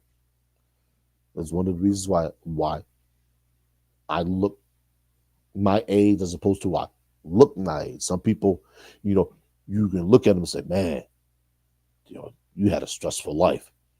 You just look like it. You look like you've been walking around the world, like walking around the universe like Atlas, carrying the world on your shoulders." Put that down. It's the old adage, and I think you may have heard this before, David. A teacher asks a student, "Hold the cup," Mm-hmm. and the teacher or professor would ask, "Is that cup getting heavy?" The student would say, "No, it's okay." They continue to hold. Ask a short time later, "Is that cup getting heavy?" You say, "Yeah." You say, "Why are you still holding it then?" You got some people that refuse to put that cup down. They want to hold it. They want to hold it. They want to hold it. They want to hold it. And that's a lot of what you get with a lot of women. They'll hold that cup until they get old, and they don't have the hand strength to hold on to it anymore. By then, ain't much life left to live for.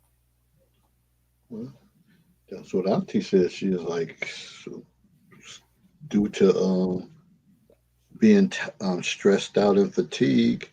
Sometimes that's why they keep holding that cup Hmm. because they're not willing to put it down because they figure, hey, who says the next cup's not going to be heavier? At Hmm. least I know what. At least I know what I'm getting from this person. At least I know his habits. Hmm. Oh, he got a little money. That means he he gonna be at the casino or he gonna be out and about or so they start understanding their uh, habits and behaviors. And if it's nothing fatal, if he's not an abusive type of person, they deal with it. Hmm. They deal with it as long as possible, and they're not even thinking about, okay, I'm just gonna wait for this next person to come along because they're stressed, they're tired, they're not even interested, and they have that what they call resting bitch face Yeah. Oh automatic yeah. when they're out. And you as a guy who could be legit and like, damn, she beautiful. Hmm. Like she got some pretty eyes. She just, oh my god. And you want to press her, and you gets no run. Then you out at the same spot. Then next time she back out with Melvin, and you're like, the fuck? That's who she with. That's who she with. Yeah, man. It's funny how that works out, man. Really, it is. And guys are perplexed. They really are. It's just like just last week you were talking about you couldn't stand this dude, you ain't like him, and now you all hugged up in the corner with him, slow dancing. I don't get it.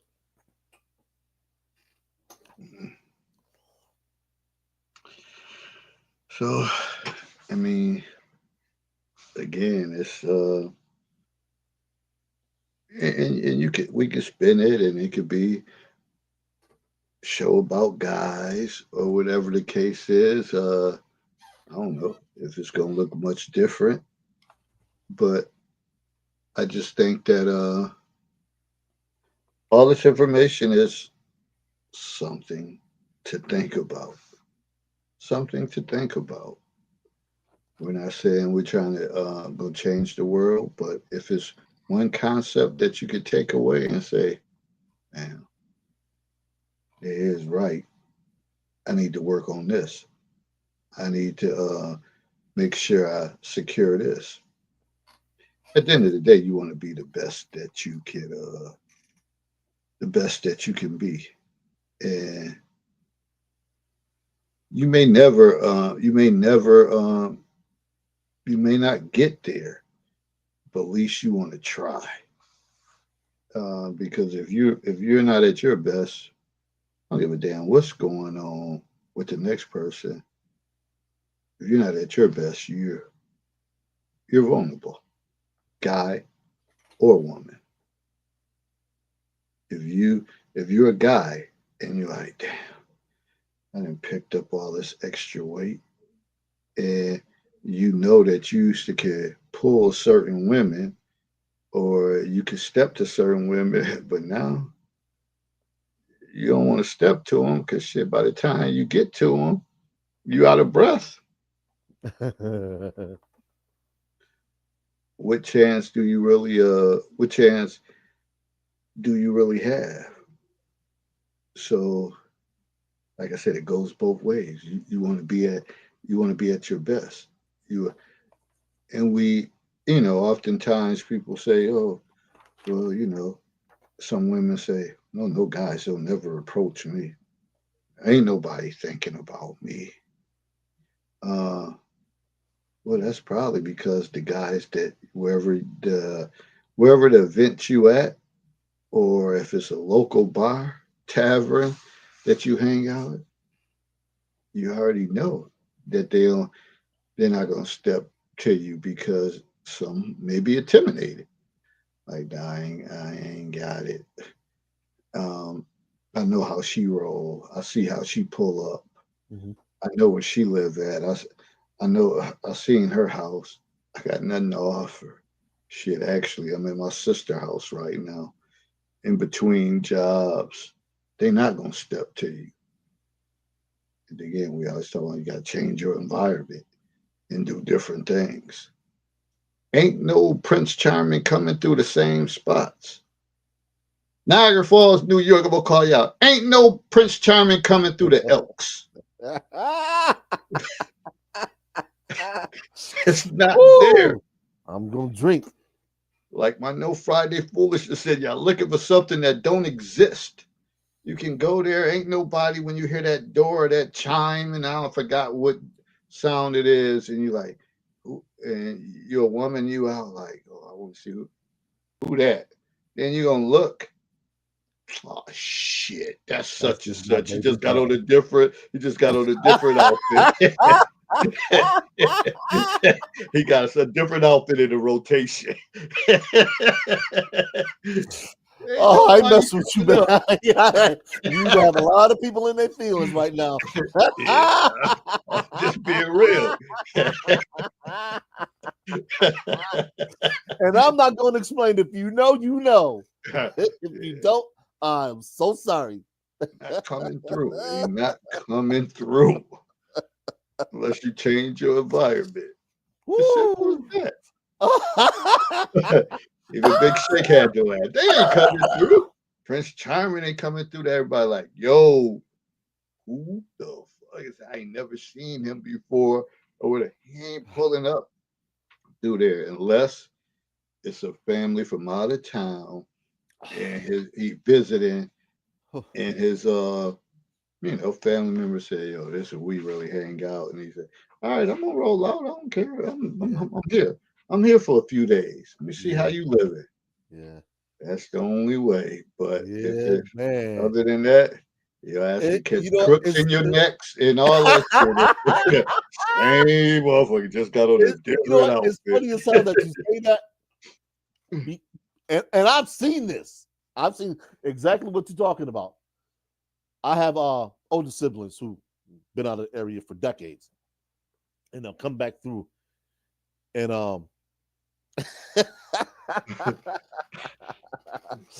and they'll come through and I'll get the question, is that such and such?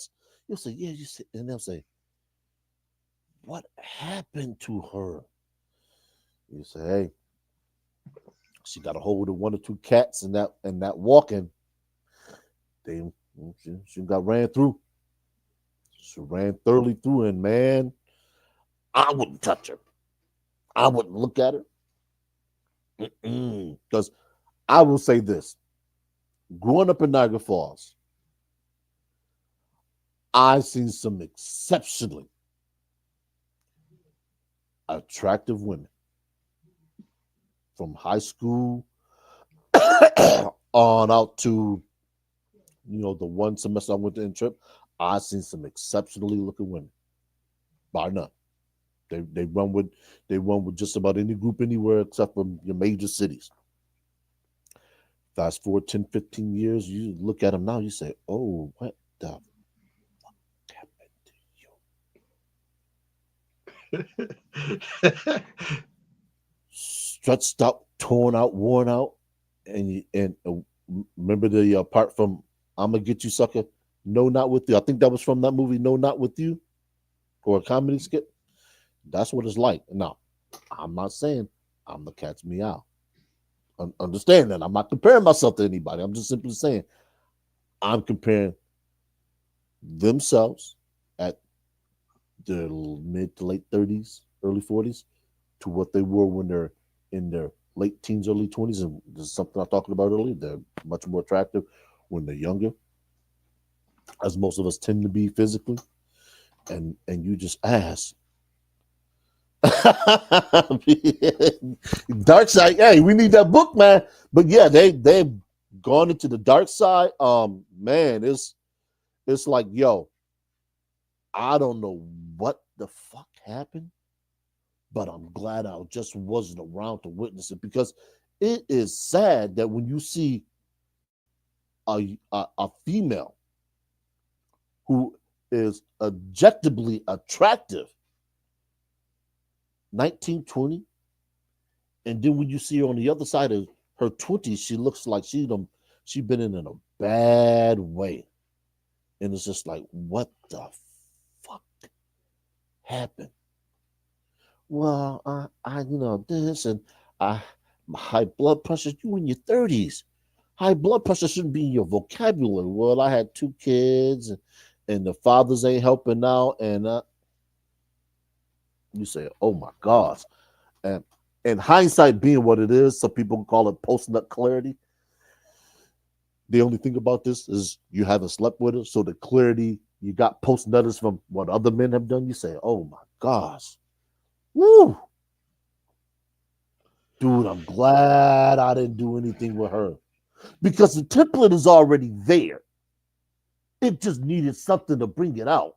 And this is what people talk about, predispositions to things. Yeah, exactly. Be just predisposition to things. Alcoholism, drug abuse. Some of those things are hereditary. This is why, especially for women, more so than men, if they don't have somebody to guide them at home, this is why a lot of people in small communities, they want to get away. So they go away to college. Not because they're ashamed, but they want to break those chains that bind them to that community, so they see something different, so they can say, there's more to the world than just what I see here. And we had that in Niagara Falls. Once upon a time, that wasn't the issue. Now, it's problematic. A lot of these kids, they look out their door, they don't see men working. And I specifically chose men for a reason. They don't see men working. They don't see men maintaining. They don't see men being men. They see men acting more like women, walking around with certain hairstyles, and I don't want to offend anybody, so I'm not going to necessarily get into that. See certain hairstyles, see certain behavior, and they see it on TV. They see it on pop culture. They see it on TikTok. So they mimic that. So when they get to be 19, 20, 21, 22, this is what they do. And the women, shout out to Scarface and the song My Block, they don't know any better. They smoked out and fucked up. They gravitating to that.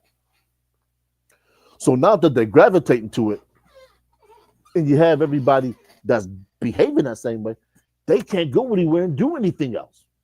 Why? Because they'll be ostracized. You can't take people like that to a party where people of different economic strata are going to be, because they're going to embarrass you. They're going to say, yo, those are people, man. You're going to say, yeah, that's my cousin, yada, yada, yada. I figured I'd try and get them out of town. You can't do it. You're going to have to leave them. You really going to have to leave them, because they are going to sink you. And I know that's difficult for a lot of people to grasp, but you have to leave those people. And and and I know people are gonna say, but she has kids. She has this, she has this problems. Look, you can't save them. You don't have the ability to save them. The only person that had the ability to save them was their parents and themselves. Their parents didn't do it because their parents weren't able. So if the parents weren't able, you certainly can't do it. And I'm gonna catch hell. I'm gonna catch hell for people who are gonna say, "Oh, he's just this, he's just that." I'm telling you what I see, and I'm sure David can reinforce that. I'm telling you Mm.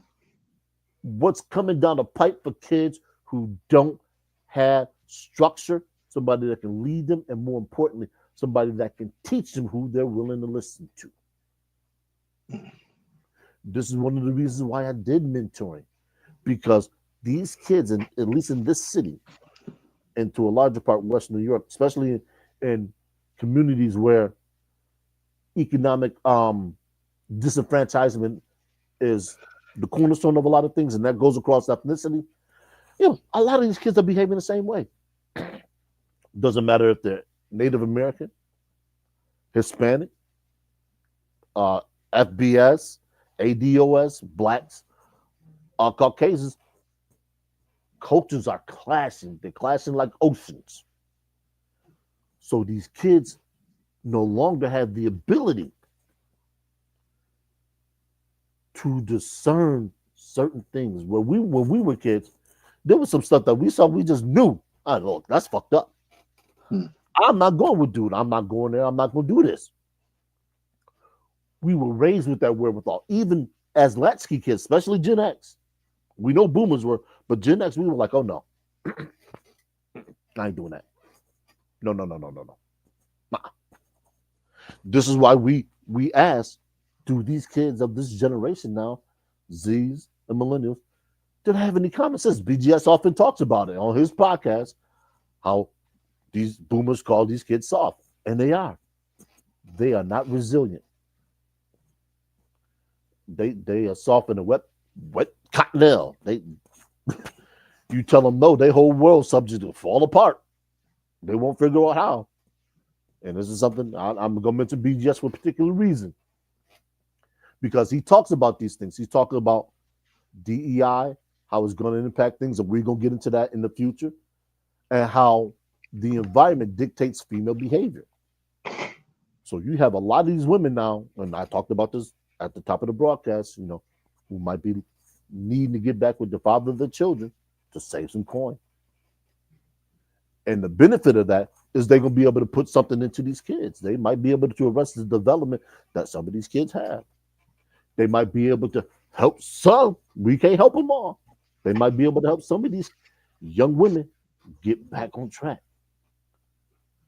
And the reason why that matters is because they are going to birth the future. I talked about Dr. Umar Johnson. They're going to say, hey, look, all that stuff that Derek Jackson, Ace Metaphor, Yacht Awakening, talking about, yeah, that sounds good, but those men aren't there for whatever reason. Those men aren't there. So we are going to have to find those men that we used to push aside because they didn't make us feel good. They didn't tell us what we wanted to hear. You know, they can't take us everywhere. They can't do everything. We're going to have to find those men. We're going to have to work with them. We're going to have to start rebuilding what was lost in the late 70s, 80s, and 90s so we can get back to what it is that we claim we want. Either we do or we don't. Well, also with some of the things that's going down the pipe, again, people, some young ladies might be eating humble pie again and realize, damn, I better shut the f up. Um, and I can't keep running my mouth because I don't have this clutch to fall back on. Mhm. My rent ain't $50 no more. That shit is real. And I'm dealing with him and we come and he's coming through whether he stays there or not and he's helping out so because I don't have no other means. Let's stay here only fans. But remember, remember BGS, you will appreciate that. A cup of coffee, man. A cup of coffee a week. That's all a subscription man, costs for some people. but if you ain't right for that either. So Yeah. and I'm not trying to make light of it, but it's reality. And it's not, I could say that because we're talking about the subject regarding females, but men will be impacted too. But Hmm. again, at the end of the day, you're gonna have to try to be the best that you can be, and try to put yourself in positions. Just like when I was reading the post or commentary uh, about the Section 8. People was like, oh, you're going to have to go back to school. People have to do this. You're going to have to do that. Everybody you're gonna have to try to do something. You got to come up with something. Uh, this is where we at right now. And I look at myself. I'm like, man, I'm on the back end of working and all of that stuff. And I'm just trying to figure out what's next. Yep. What's next? Because it's got to be something. Because it's not going to be, oh, I'm just sitting around. Oh, I want to play. I don't even know. I don't even play golf, whatever. I was just doing that, and then you die. Nah, I got to keep going. I got to keep pushing forward. So it's got to be something. I have some plans, but you know, you got to start thinking about that. So I think, if anything, and we always talk about, sometimes you got to be uncomfortable to get comfortable. I think this might be an uncomfortable time for a lot of people. Uh, but certainly, you got to fall back. You just can't keep thinking like I'm gonna do everything I was doing before. I'm gonna plan this. I'm gonna do these vacations. I'm gonna do this and all that. It's just still early. You don't know how all of this stuff is gonna pan out. Yeah. I'm not saying live in fear, but just be cautious. Things to come.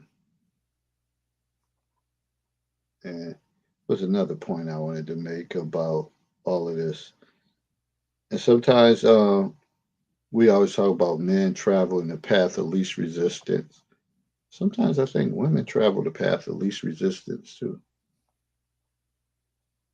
When they get with a guy, they say, well,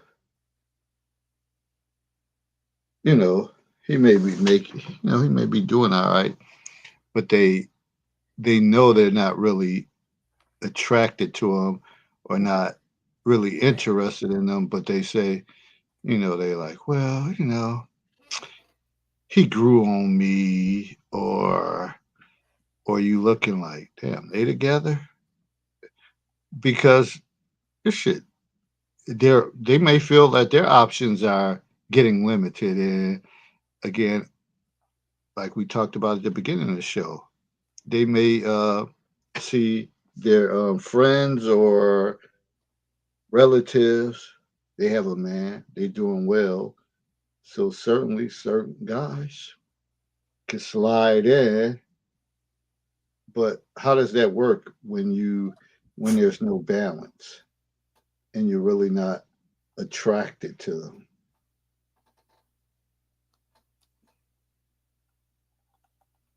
I think that always leads to issues. Yeah,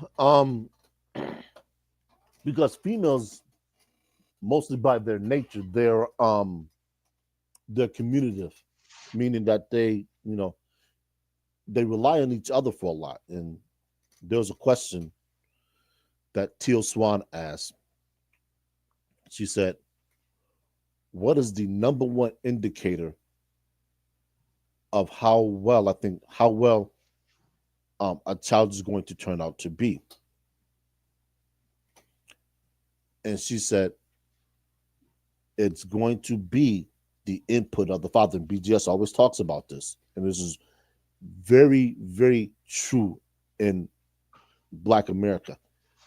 It's what is poured into the mother, because pouring into the mother allows her to take care of the kids. So that's less that she has to worry about. She doesn't have to worry about bills, food, the basic necessities that goes into living. Now, this also for a lot of women, this also includes the lifestyle. This is why they always talk about what kind of a lifestyle you going to afford me. Kevin Samuels used to talk about what kind of lifestyle do you want to live. You want to globe trot, you want to do this, you want to have kids in private school, you want to have the college tuition paid for. All this stuff matters. It does not matter the class that the woman is in, the economic status that she um has. It's innate in them to want that. This is why a lot can be misled by what they think about certain things. It's not because they overthink certain situations. It's because that's how they're wired. I talked about operating systems earlier. This is their operating system. So dislike it, don't understand it, whatever it is. All I'm telling you is that you better learn, because the more you learn, the better off that you are. This is why we talk about this stuff. We don't talk about this stuff as um, experts. We're just like you guys. We really are. The only difference is we will breach it. BGS is probably one of the few people that I know in podcasting that actually talks about this stuff to the point where it's tangible, to where he puts out information to where other people can use it. So if you hear me mention his name, that's where I'm getting a lot of my information from. Yes, I do my research. Yes, I have my own lived experience, but the man knows far and away more than I do, because he's dealt with certain things more so than I have. And he's been ground zero for a lot of things that have crossed in American history. So I bring this stuff to you in hopes that it helps you, because that's all we're here trying to do, is we're trying to help you get to the next step in life, to get to the next process, to get to the next process, so you can look back and you can say, you know what, 10 years ago I was struggling, I didn't know where I was going to go, and I had two kids by two different women, they running me ragged. I can't get to them. I don't know why they think like they do. They say I don't do anything for them, but here I am. I pay my child support. I come and try and get the kids when the court stipulates per our agreement. What am I doing wrong? And sometimes, you know what? It's not that you do anything wrong, but you're never gonna be able to do anything right, because she's still running a million miles an hour up here. And until she's safe here, she's not gonna be safe anywhere else. This is why they cling to certain types of men, because they can afford them to settle down here. And for those of you who have dealt with extensively, BGS always talks about pimp culture. For those of you who can get them settled down here, you will find they are completely different people. It's akin to dealing with a man when he's pissed off. It's hard to deal with a pissed off man, no matter how good a friend you are. If that man is in a state where he wants to fight, you will be hard pressed to talk him down from not fighting. I know when I'm getting angry, there ain't a soul in the world who can calm me down. The only thing that calms me down is time. Unfortunately for women, it doesn't work like that. Time is their worst enemy because all it does is it gives an opportunity to run on, run on, run on. It's like an energizer battery that plugs in and doesn't disconnect. It's rough out here. Yeah, and we're not gonna belabor the point. We went on for a couple hours. Hopefully, you picked up something um from it. Uh, That's just good. yeah, understand. And sometimes you just have to unwind, relax, start your week off right, and then get focused and say, "Hey, I'm starting off my week. I'm off. Get ready to tackle the work week Yeah, because shit, work is, to be honest, work is becoming more difficult and difficult and difficult. People are becoming more difficult every day, every day. But for some of us, we heard the great Honorable Elijah Muhammad and the Honorable Louis Farrakhan Muhammad say, "Gotta do for yourself. You gotta do for yourself. You gotta, try to become independent. Uh, don't rely solely on folks." And we've hit that role. And again, like I said, I'd have put in my 30 years in education. I'm at that point. It's kind of hard to listen to some of the stuff they still talking. So that sometimes the only thing that drive you is the kids at the school. I get a kick out of them. Prime example. They know, and this one black kid. These were two white girls. The one white girl, she's like, "Auntie, why are you dressed up as Auntie on there?" I'm like, like, what are you talking about? That's not me. And she was like, "Man, Auntie, there's like got the different bonnets and all that stuff." Then told her, I said, "Stay tuned for some Auntie teas."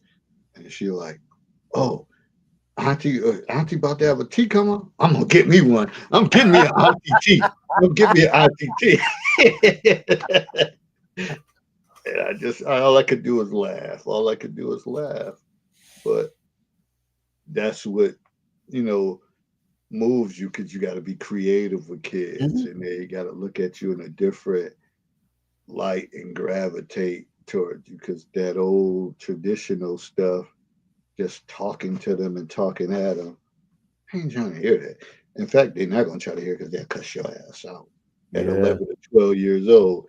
So you got to do something different and engaging. And no, they shouldn't, but of course, they put names in. They follow staff. They see they TikTok pages. And which is unfortunately, wild to me. yeah, I don't do nothing crazy. I don't, I ain't seeing me with no beer or no drink stored Yeah, up or smoking anything. They may hear me say some cuss words and all that, but they hear that all day on. So that's not a bother to them. So I just do what I do. So I don't even mind. They find it like, well, I seen you on TikTok. I seen your TikTok page, and I hear that all day long. Like, yep, yep. But I don't have nothing to hide. But this is really nothing I'm saying that's inappropriate or just out of line. So yeah, I just enjoy that element of the young people. and trying to make sure they progress. Yeah, that's a tall task too. But some of the other stuff I could be like, they could go by the wayside. Big Shank said, "Good show tonight." I said that. We always try to bring it to you. I always try to bring a little humor, a little element to the show. But also when we joking, some jokes are serious. Yeah, A yeah. lot of jokes are serious. But hey, Herb, you got any closing comments to close out this show about the majority misled? The misled majority. Uh Women, you are at a crossroads right now, especially in Western culture. You're dealing with the confluence of potentially losing your economic freedom, an uncertain future, whether that's to be single, have kids, because there's more pressure than ever on women now to produce kids. You look back at the rolling back of abortion in this country. Now, let me put something else out here for people who keep misusing the term abortion rights. If you go back and you look at the United States Constitution, all its amendments and articles, there is no mention of birth control. So when you hear somebody mention the term birth rights or reproductive rights, I'm here to tell you they're not very well read. Some people gonna come at my neck for that. I'm gonna tell you, point out to me in the passage where that is talked about in the Constitution, in the amendments, the articles. It's not mentioned. So people getting upset and uptight about this, do your homework.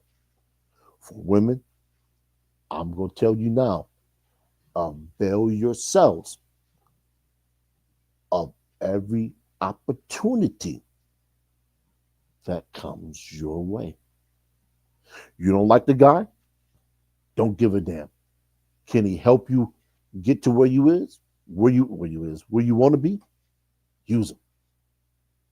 Use him. Yeah, I'm telling you, use that man. If that man is foolish enough to not vet you, to see what you want, to see what you're about, and how he can use you, use him because he's a tool. This is what some women meant by call him in a tool. He's a tool. He's only good for one thing. Use him. Yeah. Tell him. Tell him the big bad wolf said it, and tell him Uncle Ron has his back. They both use him because opportunities are going to be fewer and farther between unless you're Joy Taylor. Shout out to Joy. Use him. Get what you can. Get what you want. Get what you need. Tell him the wolf sent you. That wolf. The wolf. The wolf from what's the movie? Pulp Fiction? Yeah. Tell him. Quick, fast, and hurry. And also, know me. Growth and understand the curves in the gray area. Godspeed. See you next time. And hey, don't put no bricks in the wall of conversation. Take them out so it free flows. All right, all right. Um, so the misled majority. Again, you misled when you lack knowledge. We talked about that part. Lack understanding and kind of not trying to use all your resources. And I know that's a big thing now, even with younger generations that you have people. If you got any elderly people in your family, soak up that information. Soak it all up. Listen to them. Take heed what they said. Nothing, you know, for people to say, "Oh, that was back there. That was back there." All the stuff stay the same. It rotates, comes back around. It's still the same. These are the same issues that was in biblical days that was going on. It's just modern times. But when you have people with experience, soak it up. Don't because and that's the thing too that's frustrating with folks, frustrating with young people that well, because I never recall growing up saying, "Man, I ain't listen to that old ass person." We talked about this probably a few weeks ago. It used to be a privilege to be in the presence of somebody that's older, especially that looked like you and took heave and paid you attention to kind of give you some jewels. Back in the days, we loved that. We lived for that. This generation, not so much, but I'm just telling you, or even not the younger kids, but men and women, if you got people in your family, elderly, take heed to their.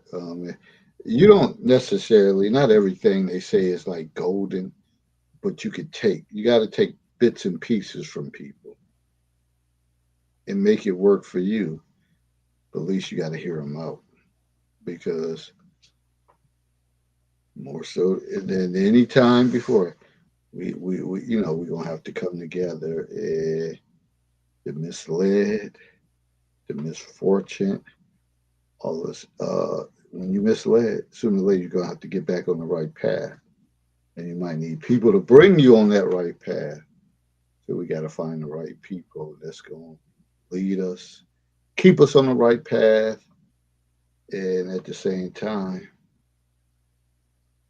keep us happy and fulfilled, keep us wanting to strive for more. Because just because you're in your 40s, 50s, whatever, still more that you might want to accomplish.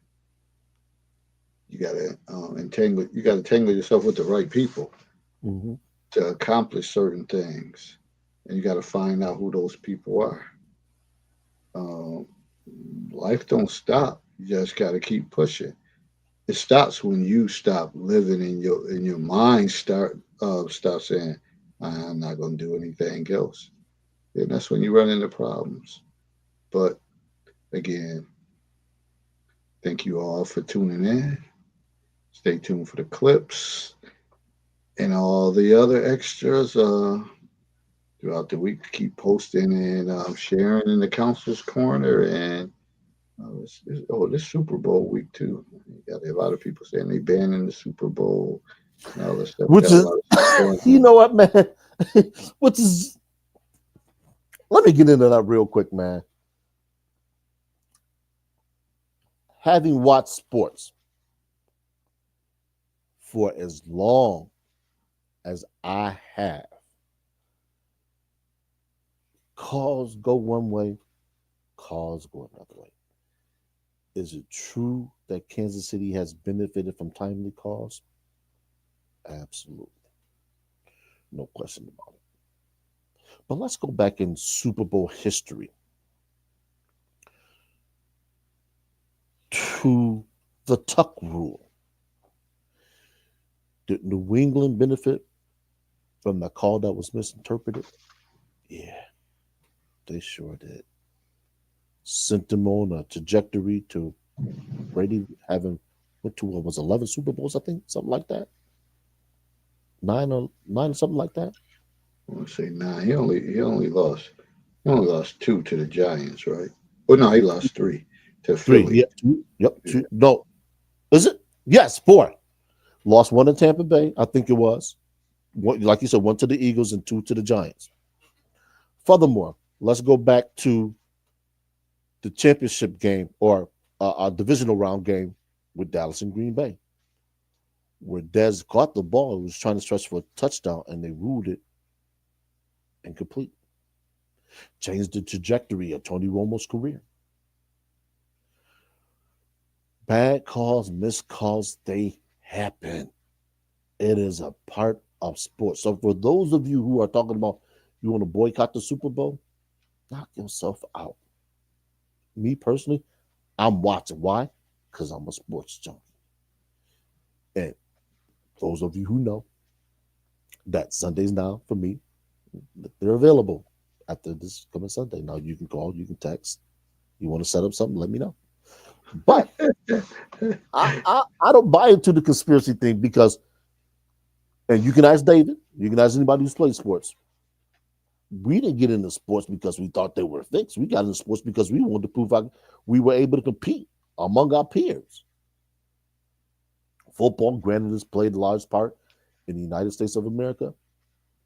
It is the ultimate field of competition for men who are trying to literally, mentally and physically break another man.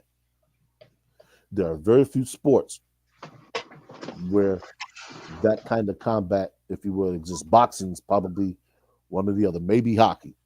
Hockey is, people don't think about hockey being a physical sport, but trust me, the boys get at it. Just because they on skates don't mean they don't hit any less harder. So people talking about this, talking about that, I know you don't watch enough sports. Because as a Sabres fan, a hockey Sabres fan, I can tell you, no go still pisses me off. Just wanted to put that out there. Definitely, hockey's physical. Oh, and again, as we talking, we're about to get out of here, but hey, people in Buffalo, you want to support some, your bills ain't come through.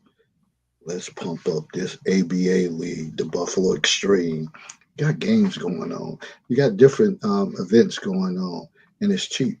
Saturday, Sunday, they had games. ABA, remember ABA back in the days? Julius Irving and Bob McAdoo and all of that stuff that and they converted and went to the NBA. You got young people on the line that's in their 20s, graduated from college or went overseas, came back. They still trying to extend their career, trying to extend their dream. Come support. It was just a great weekend against Binghamton, New York. Binghamton crushed them on was it Saturday? Then they came back to Buffalo. And Buffalo was ranked number 2 in the nation, and Binghamton was 5. Binghamton beat them at their home court. Buffalo came back Sunday, served their home court. They both uh, took an L, but they were 2-5. I don't know what the rankings go be after this, but that's an event that do something on a Saturday or Sunday. Go check out the Buffalo Extreme. Let's build these folks up too. They out here on the grind, trying to make it and trying to live their basketball dreams. Because we know the Bills, that season is over. So what y'all gonna do? That's something good. I actually come to town certain games to see my nephew play.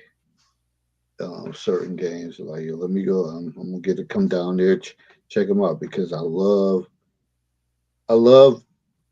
the aspect of people fighting for their dreams or trying to grow and prosper and do something, putting everything on the line.